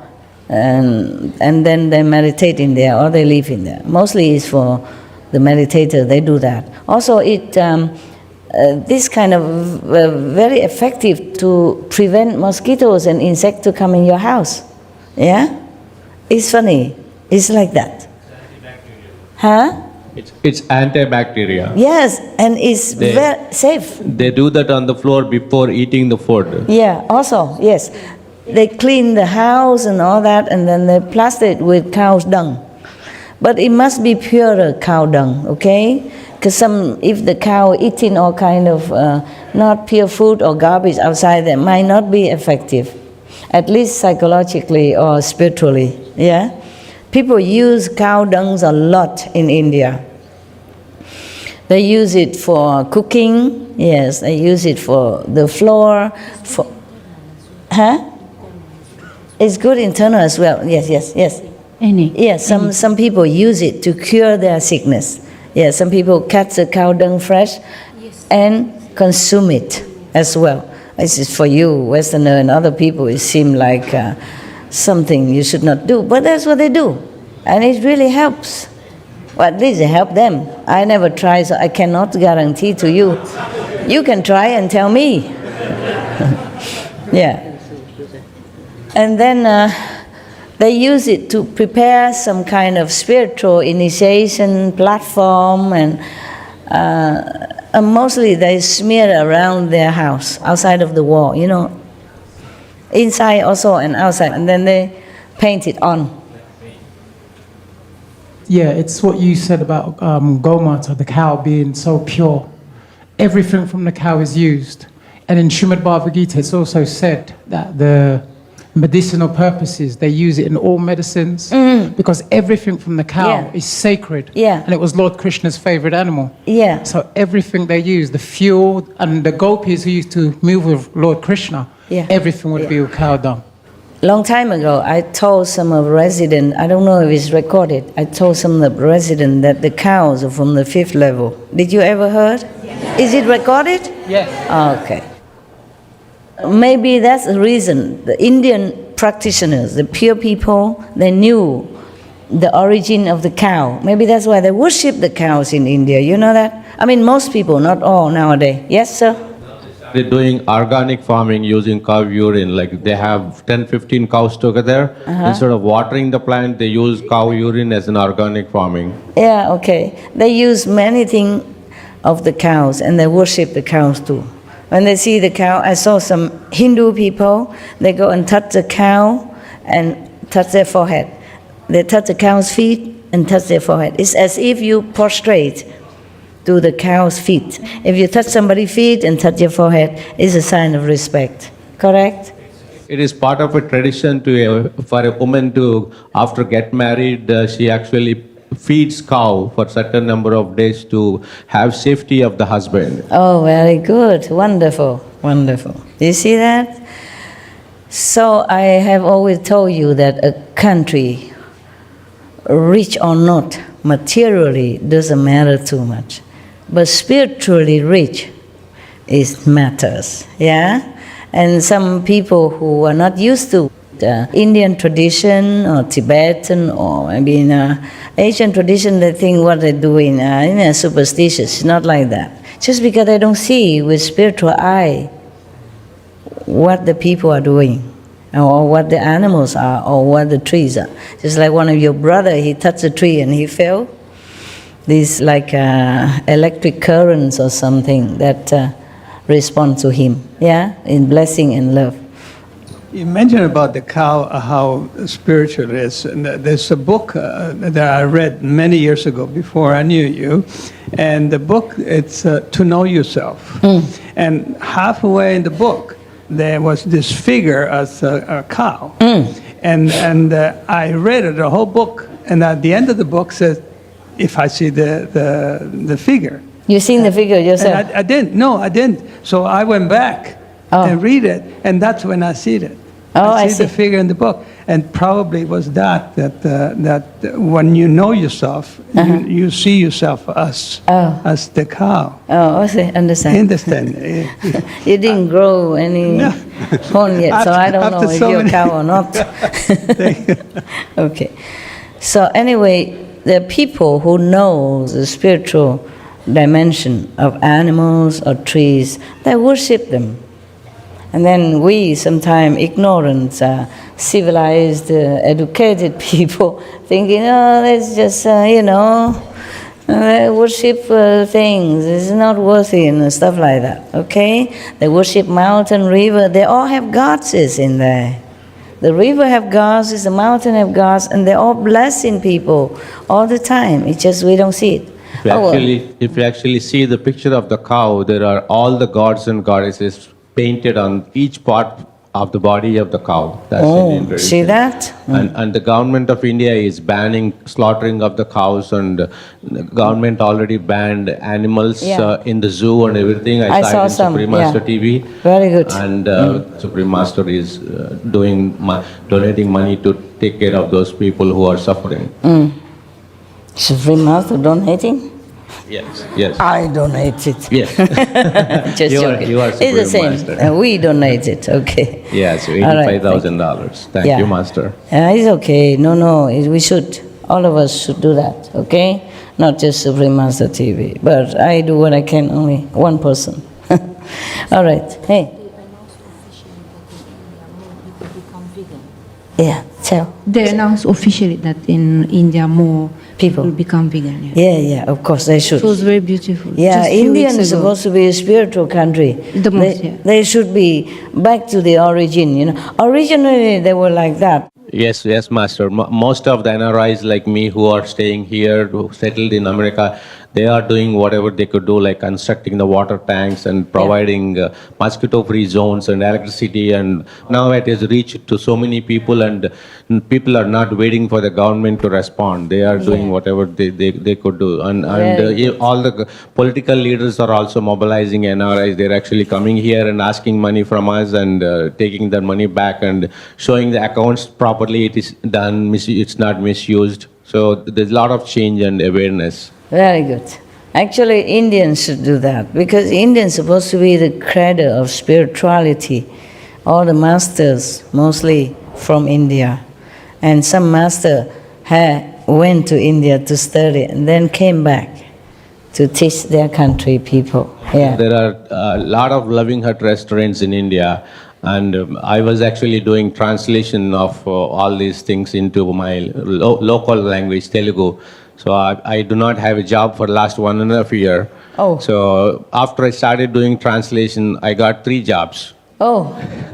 So I picked the one most I like most, and with your abundant blessings, my entire family is initiated, and so we are so happy, and all the problems are taken without even asking your help.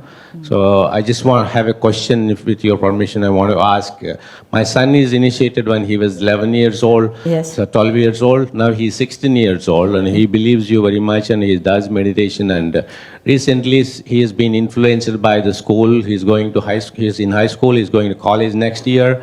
So everything he's thinking in terms of scientific reasons, saying, "Oh, vegan diet is not good.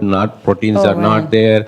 And it is because I'm studying well, I'm passing all these exams. It is not because of master, things like that. And my wife is 100% diligent practitioner, and she is having big fight with him. And so we trying You to don't see. supply him with the scientist evidence and the doctor's evidence from America? No, he does all that. He goes to Google and shows me something. I go to Google and show him something. Then,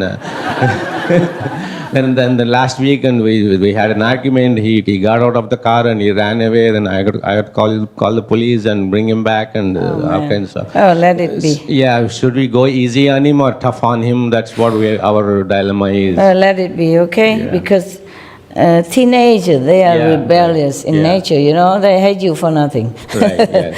They do everything against you and they feel cool about Right, that. So yes, let it yes, be. He'll okay. cool down. Sure, thank you. Okay?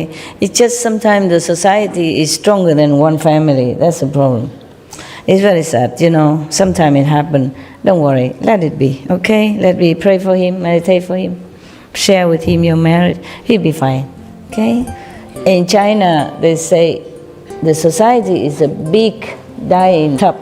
So we always get in this different color and wrong color. He's actually very good by heart. He does 5 precepts, and all his friends in his class, they take my son's lunchbox and eat vegan food every day. So he feels like he's a hero promoting vegan food. Oh, then it's good already. Yeah, so Let him be. Let it be, okay? Right. Yeah, he'll cool down. Okay. Ananda, when any such monks and nuns or white-robed donor, meaning the lay people who keep the 5 precepts, normally they would wear white robe when they see the Buddha, okay, to symbolize their purity and devotion to the Buddha. they are almost like nuns, it's just a lesser degree. They uphold some precepts, like the 8 precepts, 10 precepts, the 8 vegan way, or the 5 precepts. They call them white robe lay people. At the Dhamma ending age, who can rid their minds of greed and lust, hold the Buddha's pure precepts, and in a Bodhimanda make the vows of the Bodhisattva, etc., etc. I already read that. So Ananda asked how people will be able to stabilize themselves in Bodhimanda, meaning meditation on the enlightened way. So the Buddha say you have to find the cow dung. You have to first find a powerful white ox in snowy mountains, and one that eats the lush and fertile, sweet-smelling grasses of the mountains. Since such an ox also drinks only the pure water of the melted snow river water, its excrement will be very fine. They can take that, mix with the sandalwood and plaster the ground with it, etc., etc. There's some more work to do, but I don't think you need it. I am thinking whether or not I read all this to you. Because you have to find also incense, and you have to, because the Buddha say, if it's not in the snowy mountains, then the ox excrement will stink and cannot be used to smear on the ground. In that case, select a level place, dig down 5 feet or so, and use that yellow earth. Also good. Have to be 5 feet under the surface of the earth. Then the soil there will be pure. I don't think I can recommend all this to you because you only want to rely on master power to go to the 5th level. And I think more than that I can't ask you. India is a different place. When people devoted to the Buddha, they really do. And they go to all lengths. And they really want to and they want to become a Buddha and all that. You just want to sit here, listen to me talking with the calendar, and clap and happy, go home, do your business as usual, and pray to Master, and that's all you can do, I think. And eat vegan, of course. But the rest, I don't think, I don't think you're that eager to become Buddha, the way that the Buddha recommended. If whatever you want to do, if you want to become truly a Buddha and Bodhisattva. I don't think I can ask much of you like that. Or can I? Yes? Yeah. No? You really want to find a white ox in the Himalaya mountain and smear their dungs on your ground and the wall and then sit there for 3 weeks on end? Can you do that? Yeah, forget it. I don't need to ask. Okay? 3 weeks no sleep. Of course you can, I know that. I ask you if I can ask you to do that. You say, yes, you can, Master, of course. Okay. I have to confess to you, maybe I also cannot do that. Okay? I have different way to reach whatever heavens I want to reach. And this is for the Indian, okay? The one who rely on the Buddha and have to do this and that. In India, we can do that. In your country, maybe to find a white ox already difficult, yeah?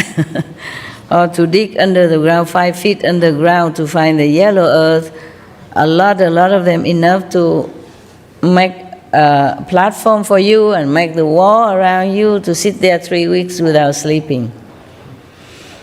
Just to talk about 3 weeks without sleeping, and no ox, no whites, no nothing yet. Can you? All right, then I don't read any further. Oh my God. A lot of work here. Nevertheless, just pretend that you have done all the preliminary preparation, with the white ox dung and with the sweet eating grass and all that first, okay? And just pretend that you have done all that. And just pretend that you could go without sleep for 3 weeks. Okay, now I read further. And have you burned a lot of incense, etc., etc. And then the 4 sides of the wall you should suspend flags and flowers, and within the room where the platform located should arrange on the 4 walls images of the third come ones and bodhisattvas of the 10 directions. If you can find all their images, okay? That is pretend that you already done all the things that you say you can or not can. And then you have to do all that as well. All the Buddha, Bodhisattva on all your walls. And then in the most prominent place, display image of Vairocana Buddha. I don't know if you can find that. And then Shakyamuni Buddha, that you can find. Maitreya Buddha, you can. Amitabha Buddha, you can. In all the magnificent transformation of Kuan Yin Bodhisattva, as well, if you can find them. To the left and right, place the Vajra treasury bodhisattvas. Beside them, display the Lord Chakra and Brahma, Akshurma, Blue Diga, as well as Kundali and Bhrukuti, and all 4 heavenly kings with Vinayaka to the left and right of the door. All this because you don't find a living master. You study with his disciple or some later generation disciples. If they still have the instruction in their heart to tell you, then because the living master, meaning the Buddha is not there anymore, you have to do such and such and such and such and such and such and such, then you can also become enlightened, and the Buddha will appear to you and bless you to be enlightened. That is that. So the living master is easier way for you if you can find one.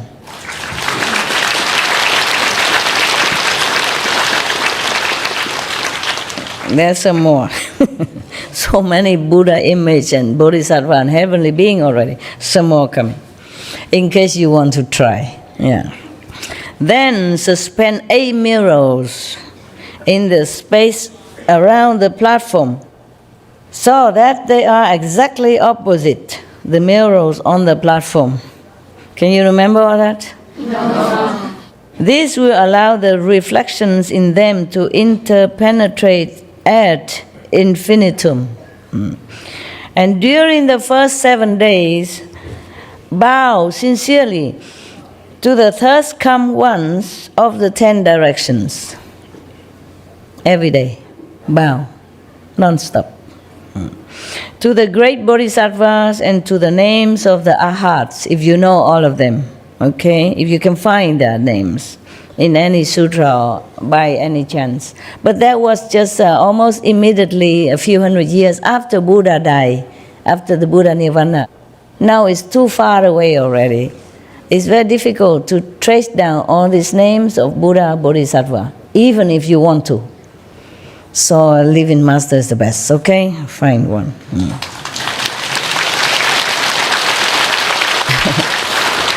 It's just because the living master are the transmitter directly of enlightenment and blessing. After the living master is gone, the energy diminished as days go by, years go by. So you have to find the living pole who still holds this energy of enlightenment and blessing direct from heaven to give it to you. Only if you don't have a lighter that you have to rub the stones together or do whatever, very hard in order to make fire. If you have a match and lighter, do you still need to do that? No, find the matchbox, find the lighter, okay? Check, quick, immediately. You can light the candle with it, make fire with it. Okay. But nevertheless, I read it all to you. I cut some already. It's very cumbersome and a lot of work to do. I just read some parts so that you know already that it's almost impossible. Yeah, you want to become Buddha when you don't have a guru. Well, that's how you have to do. And it's not the end of it yet, okay? That's the first 7 days you have to do that. Now you don't know the name of all the Arhats, the name of all his disciples who has become Arhat. You don't know them anymore, okay? You don't know the name of Vairocana Buddha, for example. You don't even know where to find his image. At that time when the Buddha almost just leave for Nirvana, they still have all this with his disciples or descendants of disciples. So, throughout the 6 periods of the day and night, continually recite the mantra as you circumambulate the platform. Practice the way, this method, with a sincere mind, reciting the mantra 108 times as a stretch. Not just the first day, but continue. All the 6 periods of the day, doing this and that. And then, during the second week, direct your intent by making the vows of a bodhisattva. The mind should never be cut off from them. In my Vinaya, I have already taught about vows in some of his teaching. He talked about how to make vows to become a bodhisattva, okay? If your intention to become a bodhisattva, how much vow you have to make, how resolute you have to make up your mind with. That's why he didn't mention here again, the bodhisattva vows, okay? During the third week, one holds the Buddha's mantra, Bodhala, for 12 hours at a time. Can you do that? Non-stop, okay? With a single intent. And on the 7th day of the third week, the third come once of the 10 directions will appear simultaneously. Some of you don't do anything like that, and you see the Buddha, the Jesus, even just by sitting after eating the dinner from the public kitchen. So, having transmission from a living master is the quickest way. The lazy people can do it, yeah? I'm not talking about you, I mean any lazy people. I don't mean you're lazy, sorry. Don't mean to offend you. You're good, very diligent.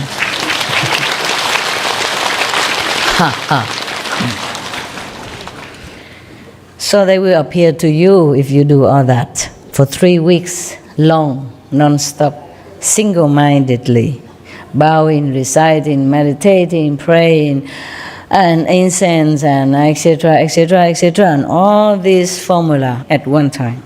If you can't even afford to do that in our busy lifestyle nowadays, so the Buddhas will come and their light will be mutually reflected in the mirrors and will illumine the entire place. And they will rub one on the crowns of one's head. Some of you never know anything like this, don't even heard about it, and still have a lot of Buddha's lights you see everywhere. Yeah? Some of you. So, all right, then you know it. If one cultivates this samadhi in the bodhimanda, then even in the Dharma ending age, one can study and practice until one's body and mind are as pure and clear as Vaidurya. I guess something very pure. What is that in Sanskrit? Vaidurya, you know? Any Indian people? As pure as Vaidurya. Vaidurya is a stone, Master. A stone? Yeah, it's a stone, buttstone. What kind Indian buttstone. Oh, is it clear and transparent? It's Yes. like crystal, something like that? Yes. Okay, got that. Thank you. Mature state of a diamond. Ah, okay. After the Vaidurya, it becomes a diamond. Oh, yeah. All right. That's cool. You want to ask something so urgently?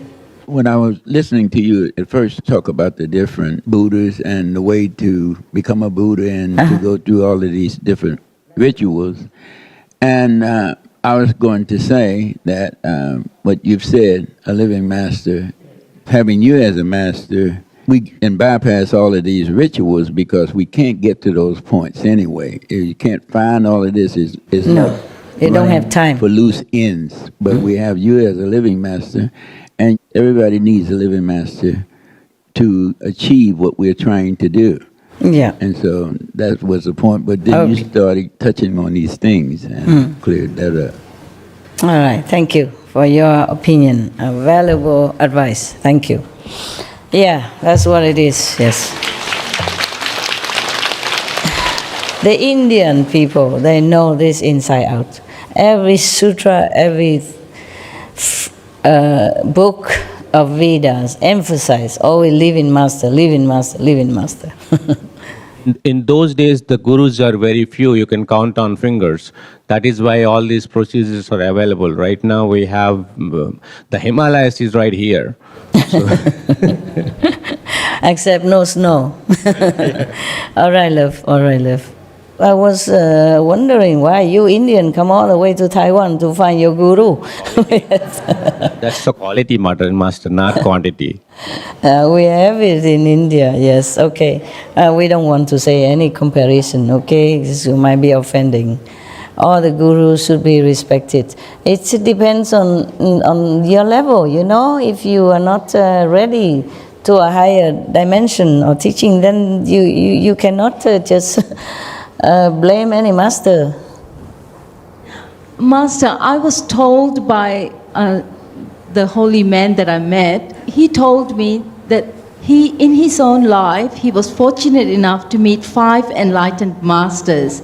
And then when I just spontaneously said, can I meet 5 too? And he closed his eyes and he said, now they're gone, there's only one. He told me very clearly, there's only one. Oh. One, meaning there's only one enlightened, fully enlightened master in the world. Where is that? I guess you. Oh, wow. Wow. Whoever told you that, I want to ask him where.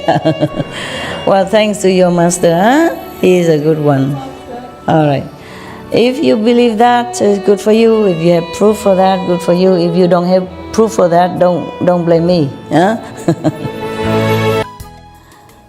My previous master knows you, master. Who? My previous master, whom we discussed with you, Brahmarshi Patriji's Pyramid Spiritual Societies. He is a Buddha's meditation master. Oh. He knows, and I still meet him whenever he comes to USA. He stays in my house. He knows me? You know him, he knows you. Oh. So you have seen his picture and you told him who he was. And so last time when I met him, and he said, myself and my wife, these two are Supreme Master Ching Hai's favorites. Oh. And he actually asked me to invite you to India. And actually, they every year from December 21st to December 31st, every year they do a group meditation with 100,000 people. Oh. So they construct pyramids at the scale of 5,000 to 6,000 people can sit inside. He actually asked me to invite you to India. So every 3 months, they actually publish Supreme Master Ching Hai's vegan diet and all those things in their magazines. Oh, yeah. Right. Wow. Thank him a lot and tell him that I really, really appreciate his invitation. It's official now, she said. That Right. Official now, Indian goes vegan, okay? All right, please tell your master that I pay respect and I thank him. Thank you, yes, Master. Yes. Okay. All right. There are so many master. It's easier for you to choose now. They actually believers of the cosmic energy which is produced through pyramid, like Giza pyramid. So all the disciples, most of them, whoever has little bit money, they build a small pyramid. Because the cosmic energy is built at 45 degrees. Yes. That's the reason even Giza pyramid is giving energy to the earth. Yes. That's why they built the pyramid before. I have told in one of my lecture that there's a meditation place. Right. People just thinking, don't know what, but I say that's... No, if you sit inside a pyramid and do meditation, you achieve samadhi in More concentration. quickly. Just physically speaking, it's more protective. Right, yes. Yes. And whatever negative power, it will disperse out, Right. in this shape. Yes.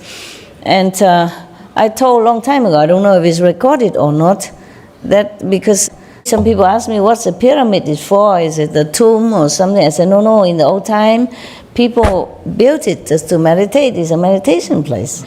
Now it's proved it. All right, okay.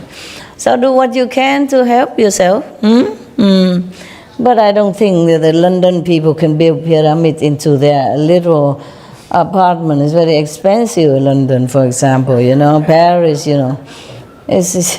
It's enough to put furniture inside and you zigzag your way through it. Yeah, we're more worried about the soul level, not the body level. That's why you are here for us, Master. All right, Thank you. good. Thank you for your valuable information. Thank you, Master. That just confirmed what I said before. The pyramid is people built it for meditation. Everybody think it's a tomb or what is it inside? Nobody even know up till now what for. For meditation purpose, yeah? Number one is very good concentration inside, energy, okay? Also the cosmic energy can help you, okay? It's one pointed like that, yeah? Okay, and then number two is that in the desert it's so hot.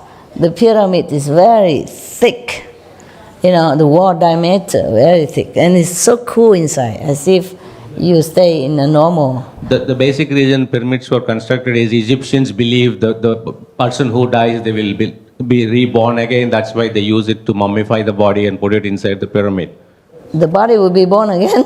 Yeah, they actually wrap it in a chemical cloth and put it but inside that pyramid. is just for the... Yeah, their belief is the person will take rebirth and use the same body. They use pyramids for that purpose. No, that's what people suspect. But it's just for meditation before, okay? And whatever, they wrap them in silk or in a mummy kind of substance, it's their tradition. Just to keep it, to preserve the body. Just like we nowadays, we want to keep the body in a coffin and bury it in some special place and build a little memorial, just so that we remember. Because we all want to be like eternally in life. So they do anything they can just to preserve that concept. Yes? I wanted to ask a question about what you were reading before, if that's okay. About when the Buddha was talking about how to get enlightenment without a master, the cow and the poop and the no sleep.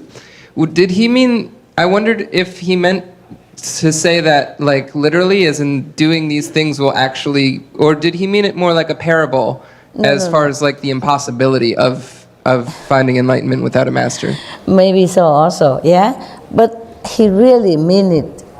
He really tell all it graphically, okay? But also, it's possible only because his disciple is still there. It's the final age of his Dharma teaching. Not now. Not now anymore. Not after 2,700 years of his Nirvana. At that time, Buddha just passed away, final ending age about 500 years after he passed away. That's in other sutra he say that. Is for him, for his teaching lineage, end at 300, 500 years after. But not now anymore, okay? Even if you want to do it, it might not work. You don't find these pure monks and nuns who still having this blood lineage in them anymore to transmit it to you, however little diluted is still there. After the master died, 300 or 500 years maximum, no more. That's why every sutra emphasizes living master. Otherwise, the Buddha was there and he tell people, okay, you just go and do that, no need me, no need the Buddha, okay? No, they all come and study with the Buddha. And he says it's very rare you can find the Buddha, yeah, and the teaching when he's still alive.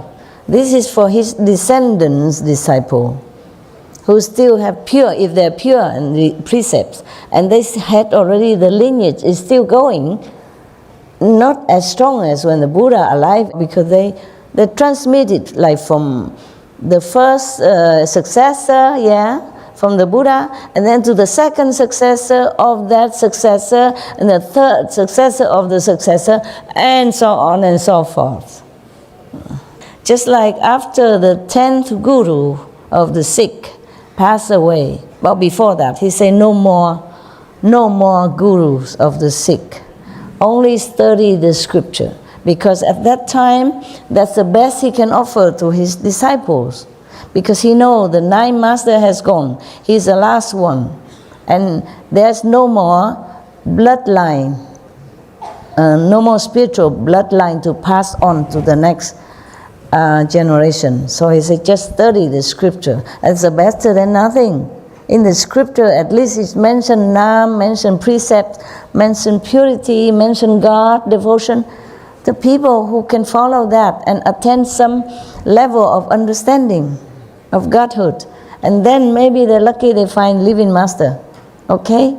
Yeah. Otherwise, the guru cannot cheat people and say, okay, after I die, my wife, my son, his son die anyway in the battle. Because at that time, the king of that country and the people who believe in the king's religion at that time, chasing the master and harass them no end, and in the battle his sons also die. So even in that lineage, it's supposed to be that his family member inherit the mantle, but to him he has no more sons anyway, and he knows there's no more gurus in that lineage to uphold the continued bloodline of the spiritual practice. So he says, study Granth Sahib scripture.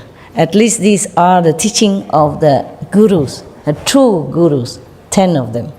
Continue, at least there are still blessings in there. But that is for his immediate disciples and descendants. Later on, probably it's all diluted already, but still helpful. Like people believe in the Buddha, they know they should not kill, they should not steal, at least something to keep them afloat and not go to hell, not to descend into lower level and suffering. Okay? If they keep the precept as the Buddha taught, even now, if they don't kill, they don't steal, they don't lie, I mean, normal people, even if they eat a little meat, but without knowing the vegan stuff, without having hatred or killing instinct in their heart, keep the 5 precepts, they still can be reborn as human, a decent human, have a comfortable life. And if they continue the 5 precepts like that, they will be reborn again as human, decent life, comfortable. So it helps to study the scriptures. And it helps to learn, from the Bible that you have to be good, you have to, fear God and pray to Jesus, etc. It helps them, okay? That's why the 10 guru of the Sikh tell them study Granth Sahib. The Granth Sahib is your guru. What else can he say when he knows there's no more lineage left? But that doesn't mean he stopped there.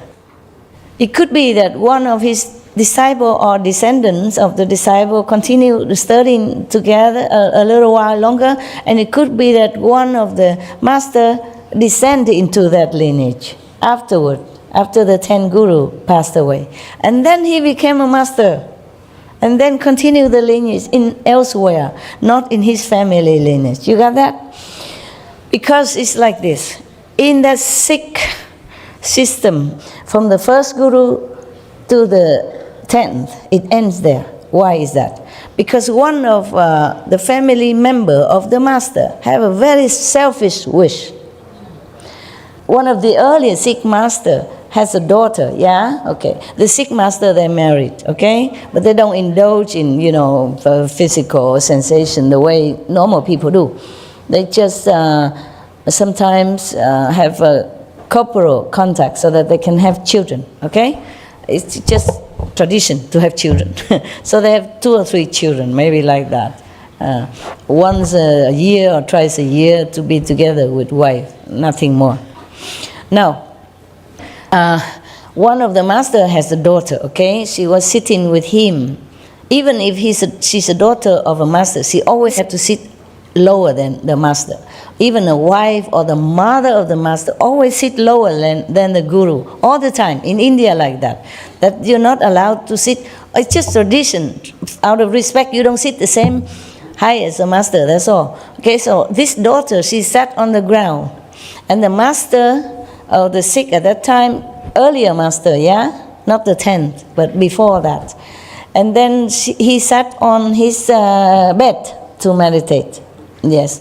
And the daughter was sitting at his feet on the ground. And somehow the bed was old and one of the leg fell off. Okay? So she worried the master will be awakened out of samadhi. She used her hand to hold it all night long. But the nails are pinched into her hand, bleeding, but she still holds it. Such a devotion, okay? So in the morning, the master awakes from samadhi, come back to the physical life, body, and then realize what the daughter has done for him. He felt very, very touched, you know, not just as a master, but as a father as well. Such a filial daughter, of course, who wouldn't like, love? So he said, oh, okay, whatever you wish, I will grant it to you.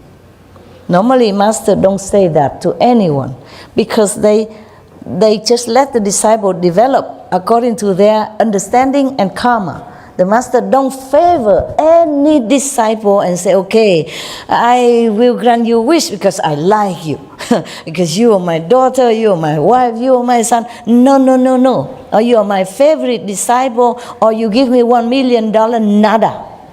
The master treat everyone equally. But because he was so touched, he came out of a pure meditation samadhi all night long. So his mind is still so pure. He also forget the rule, yeah? And he was touched by his daughter's devotion. Sit all night with a nail in her, deep in her hand and bleeding, just to keep him in samadhi.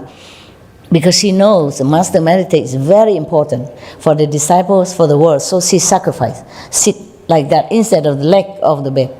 And then the master just saw that and so very touched. He said, okay, whatever wish you have, I will grant it. Master really never says such thing, okay? But it's just a situation like that. And then the daughter said, I have only one wish. That the master lineage stay in the family. Oh, man. That is very selfish. You cannot do that.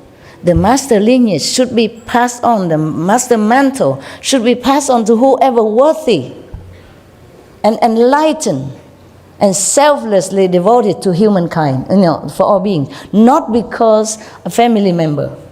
But the master already promised.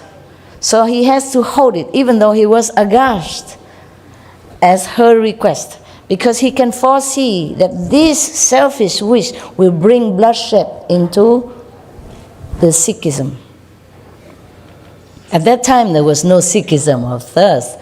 Not because the master at that time or the first Guru Nanak never proclaimed any Sikhism, no, nothing. He just go barefoot, go from one place to another, teaching people, whoever can have affinity with him or have wisdom to learn. Okay? He never to want to make Sikhism or anything just so people about him. No, no, no. Just happened, okay, afterward.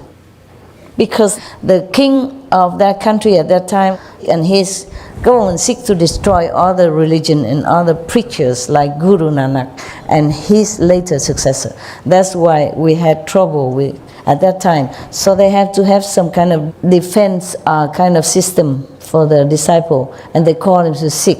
And would defend the weak, the brothers and sisters. And therefore, at that time, to recognize each other as Sikh in separation to others, so that they can recognize each other when they see each other, because they have to practice in secret. Okay. Also, the disciples scatter everywhere, so they have to have some symbol to recognize. They have symbol like they have bracelets, and you have your long hair have to wrap up in the cloth, yeah, and your hair have to have a comb, and inside you have a short.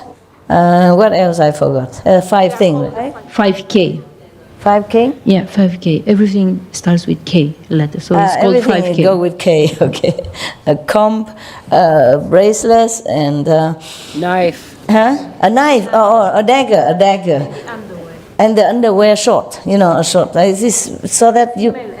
Female and male same, so that you can identify, And also be ready to go. Ready to go to defend others. Yeah, that's what it is, okay? Otherwise, normally the disciple don't ever need any knife or anything. But at that time, they're harassing them relentlessly. They want to destroy the master and the sick follower at that time. So they have to just defend themselves, and run. Wow. And nowadays, they remain symbol, you can see him, okay?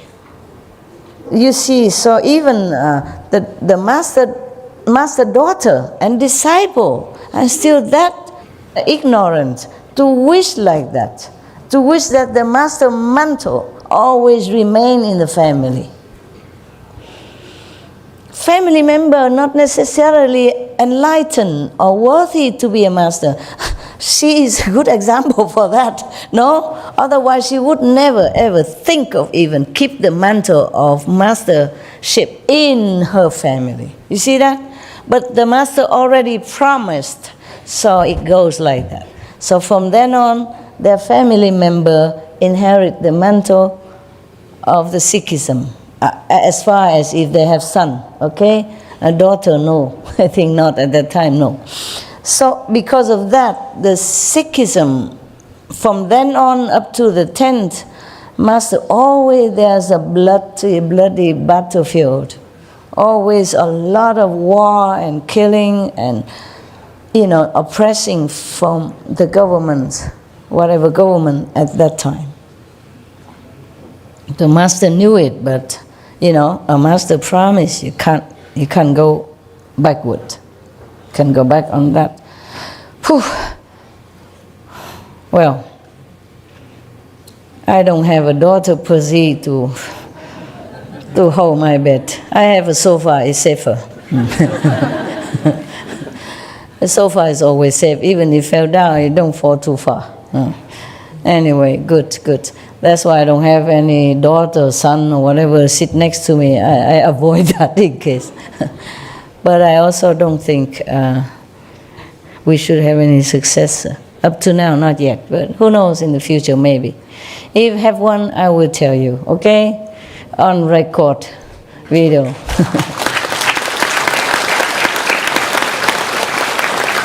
Long years ago, I thought maybe there's one. But then later, because the world changed, the karma changed so much, I don't think it's possible to anyone to handle the matter, up to now. So I have to continue. Okay then. Any more? You want any more stuff? Yeah. All right. I think I almost done with that. And this subject about the precepts. Let's see if the Buddha say any more. Ananda, if any one of the monks' precept transmitting masters or any one of the other monks practicing with him is not pure, then the Bodhimanda as described will not be successful. Even if you don't sleep for 3 months, even if you're pure, if you find all the white cow and the dung and the grass and the, whatever you do, more, the Buddha described more work to do, but I thought, it's impossible, so forget that. I just read some for you, and you already think impossible. Okay. Therefore, the Buddha said, even then, if the bhikkhu, the monk who transmitted the precepts to this ever sincere seeker, if he is not pure, then you're doomed. You just work for nothing. It's that difficult. Not just that, okay, I just don't sleep 3 weeks and I find the cow and I do this and do that, as the Buddha said, then I'm fine. Who knows if the bhikkhu give you the precept is pure or not pure? He could do that maybe because he likes to do it, because he thinks he's pure, because he thinks he's worthy. Who knows? Maybe he thought it's not pure. Therefore, even if you have all that from one of the monks, the other precept to you, you can never be sure. This is the problem. All right, got that? Okay. So after 3 weeks, Buddha's still talking now. After 3 weeks, one sits upright still. Your job not done yet after 3 weeks, okay? Not sleeping, still not. After 3 weeks, one sits upright And still for 100 days more. Oh dear God. Oh. Ay, ay, ay. I thought after 3 weeks it's already kind of, you know, incredible marathon feast. 3 weeks non-stop, no sleep, doing all this already. And still sit another 100 days. My God. You should be always choose your birth whenever a living master is born. So that when you grow up, your time, your age, you come of age, then you can go and grab this master and quick. Not doing all this. I don't think I can. I honestly tell you, not me, okay? Not 3 weeks non-sleep and doing all this outer performance and 100 more days. How long is 100 days? 3 months? 3 months plus. Okay. Those with sharp faculties will not arise from their seats and will become Srotapatamabana. Yeah, mean one of the non-return. Okay? Right. Although their bodies and minds have not attained the ultimate fruition of sagehood, not yet, not the highest, but already something on the way. Yeah. They know for certain, beyond exaggeration, that they will eventually accomplish Buddhahood.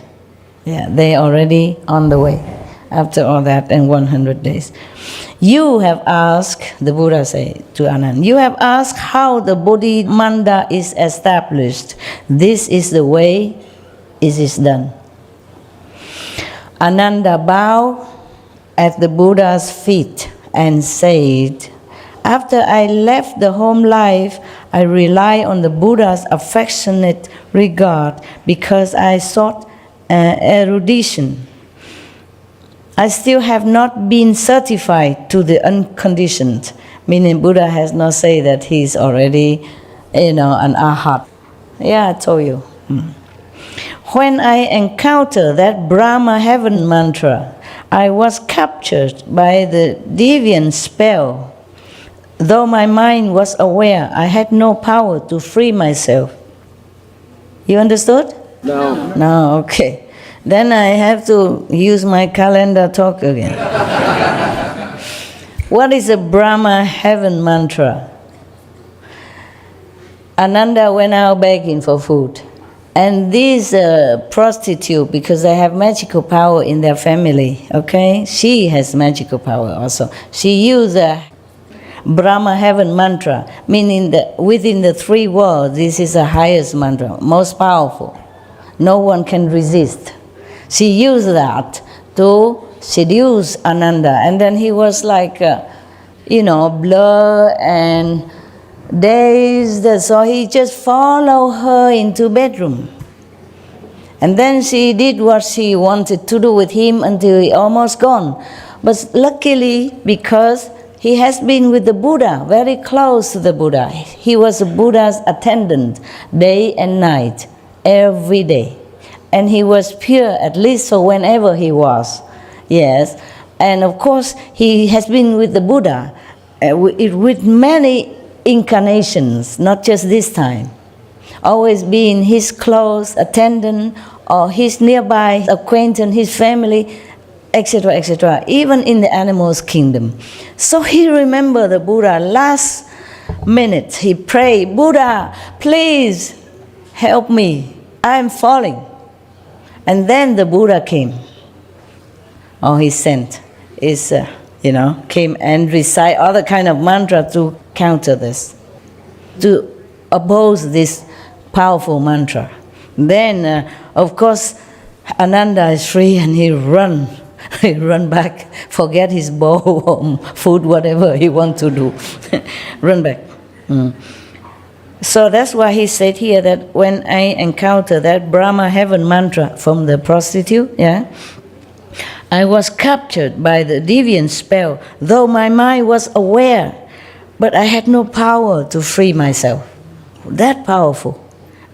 Even a Buddha disciple had to succumb to that power of that spell. Very powerful. Because Brahma heaven is the highest heaven in the three worlds. So if they know that mantra, then I can use it and master it, then no one in the physical body will be able to resist and escape. Lucky for Anand, because he was always with the Buddha, life after life, and always doing good things. With the Buddha or without the Buddha, he was always virtuous, moral, good physical humans, or devas, or animals. So because of that, he can, even in such a dazed situation, mesmerize spirit, he still can remember the Buddha and pray to his master for help. Otherwise, he's doomed, finished. So he's saying, continue. I had to rely on Manjushri Bodhisattva to liberate me. That means the Buddha sent Manjushri immediately there, and then free Ananda. So he said, although I was blessed by the third come one spiritual mantra of the Buddha's summit and imperceptibly received its strength, I still have not heard it myself. The Buddha sent Manjushri to bring this Buddha summit mantra, much higher than the Brahma heaven mantra, to free Anand. Yes. Although the Buddha told him that, that because of that mantra for Manjushri, so he's free. But he doesn't hear it yet himself. The Manjushri just went there and do it. But of course, inside, just like you recite the 5 holy names inside, and somebody get benefit. But that person know it because you told him, but he never heard it himself. Okay, so same. Ananda said he has not heard that mantra from the Buddha summit. Yes. So I only hope that the greatly compassionate one will proclaim it again to kindly rescue all the cultivators in this assembly and those of the future who undergo the turning wheel, so that they may become liberated in body and mind by relying on the Buddha's secret sounds. Now, at that moment, everyone in the great assembly bowed as one together at one, just bowed down together, and stood up, waiting to hear the third come one's secret divisions and phrases. At that time, 100 brilliant rays sprang from the mouth of the flesh of the crown of the world honor one's head. 1,000 petal precious lotus arose from amidst those rays. Upon the precious flower sat at the third come one's transformation. From the crown of that Buddha's head, in turn, 10 beams of light shone forth, each composed of 100 rays of precious light.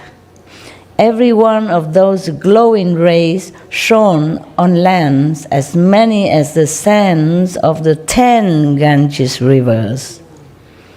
While throughout empty space there were Vajra secret traces, spirits, each holding aloft a mountain and wielding a pestle. Just to show their power, don't mean much, okay? At that request, of the Buddha, a secret mantra, all the Vajra God, those who uphold, guarding the Dharma and all those, they already standing ready, each one holding a mountain and a pestle. It's just their position, ready to protect the Dharma, to protect the Buddha's secret teaching, okay? So they're all ready. The great assembly, gazing upward, felt fearful admiration and sought the Buddha's kind protection. Because when the Buddha protectors are ready in their position, they can destroy anything. Anyone who is not pure, anyone who has a bad intention towards the Buddha or the Buddha's teaching, they are ready. That's why they hold the mountain and pestle, ready to crush anyone, any being who is not respectful, who's not pure. Because this is a very sacred secret mantra. And the Buddha used that to rescue Ananda, and also maybe in the future being. That's why they're all ready to protect it. Yeah? That's why the assembly, who are kind of not yet strong in spiritual position and level, they're so scared, fearful, and they ask the Buddha to protect them, because these are Vajra gods, they are fearful looking, now holding big mountain and pestle ready to attack anyone or crush anyone. So the assembly, not just monks and nuns or bodhisattva, but the assembly with the dragon and those ghosts and demons and all that good ones, and they're still fearful because they know they're not up to anything, up to any standard to protect themselves. In case the Vajra gods want to crush them, because they look too fearful, so big and giant, holding big mountain and pestle, and it's not a small one like the golf stick, yeah, big, and mountain holding, ready. So they seek the Buddha's protection, and single-mindedly they listen as the thirst come one in the light at the invisible appearance on the crown of the Buddha's head, proclaim the spiritual mantra. That spiritual mantra is more than 10 pages long. From 173 to 191. How much is that? More than 10 pages for sure. Yeah, I was right. You don't need it, okay? Number one, you have your protection, okay? You have your master power protection. Number two, it is translated.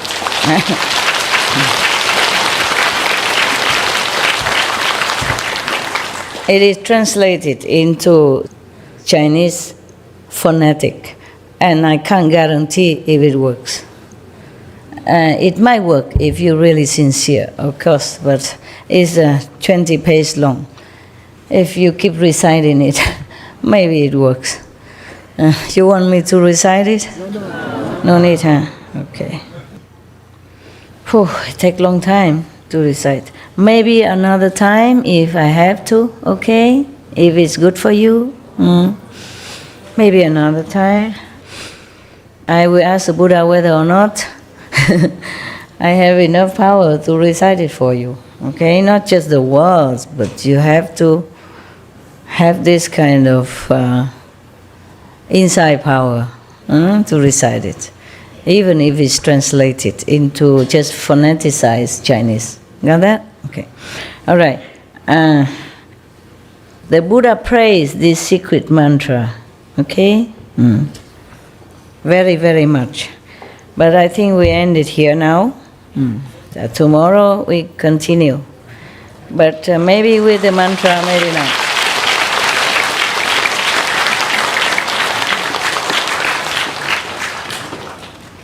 Maybe with a mantra, maybe with another one, because I have promised you something else. I didn't promise a mantra. Imagine, I don't know how long it takes the Manjushri to recite this mantra while Ananda was in the helpless situation. But Manjushri pronounced the mantra probably, quietly, but it affects immediately and wake Ananda out of this bewitched slumber. And Ananda ran back to the Buddha with Mantachi's daughter trailing behind. Wow, what a scene! Huh? What a scenery! It's like movies, yeah. Come back here, and complain to the Buddha. Give Ananda back to me. He is mine. Okay, it's 12 o'clock already. Well, your mind can only take so much at a time. So even though you're interested, you should digest this. And then we continue next day, huh?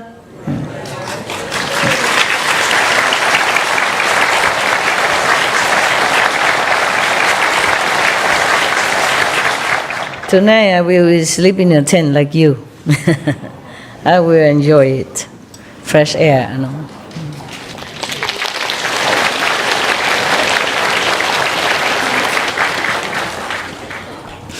Thank you for being so polite and generous with your clapping.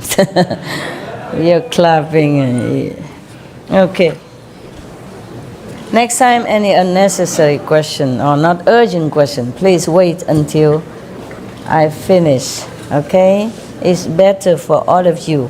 Okay? You are not alone in the assembly. You are in the midst of 10,000 plus people. Please consider others before you. That is the minimal courtesy and minimal selflessness. Okay? And if you listen to the teaching of the sage, even from by time gone, it's good for you.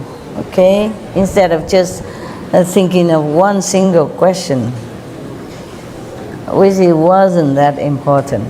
Wasn't really necessary to ask in the middle of that. You should respect the Buddha teaching and continue listening. That's the best, okay? If any question, there is time to ask, okay? Anything to do with the subject is better. To keep it, the energy, you know, clean, pure, concentrated, and blessing flowing. Huh? Next time, remember that, all of you, okay? A good night.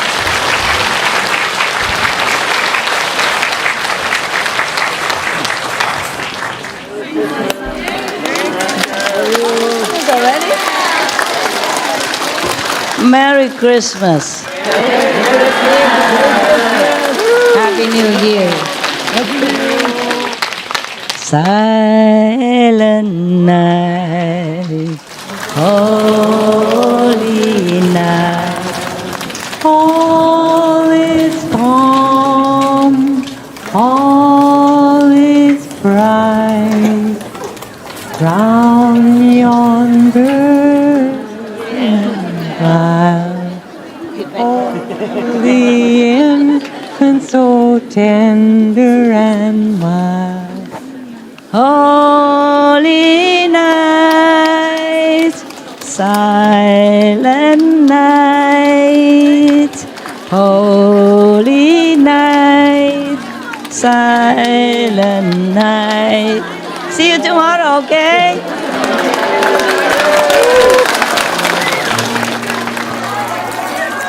圣诞节快乐 Happy Christmas Giáng sinh vui vẻ Merry Christmas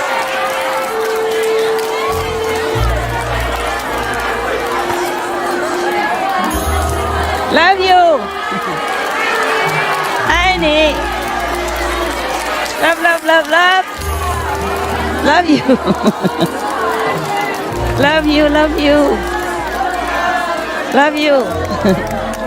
Love you so much. Merry Christmas. Merry Christmas. Happy New Year. Merry Christmas. Happy New Year. Giáng sinh vui vẻ. Frohe Weihnacht. Joyous Noel. Joyous Noel. Joyous Noel.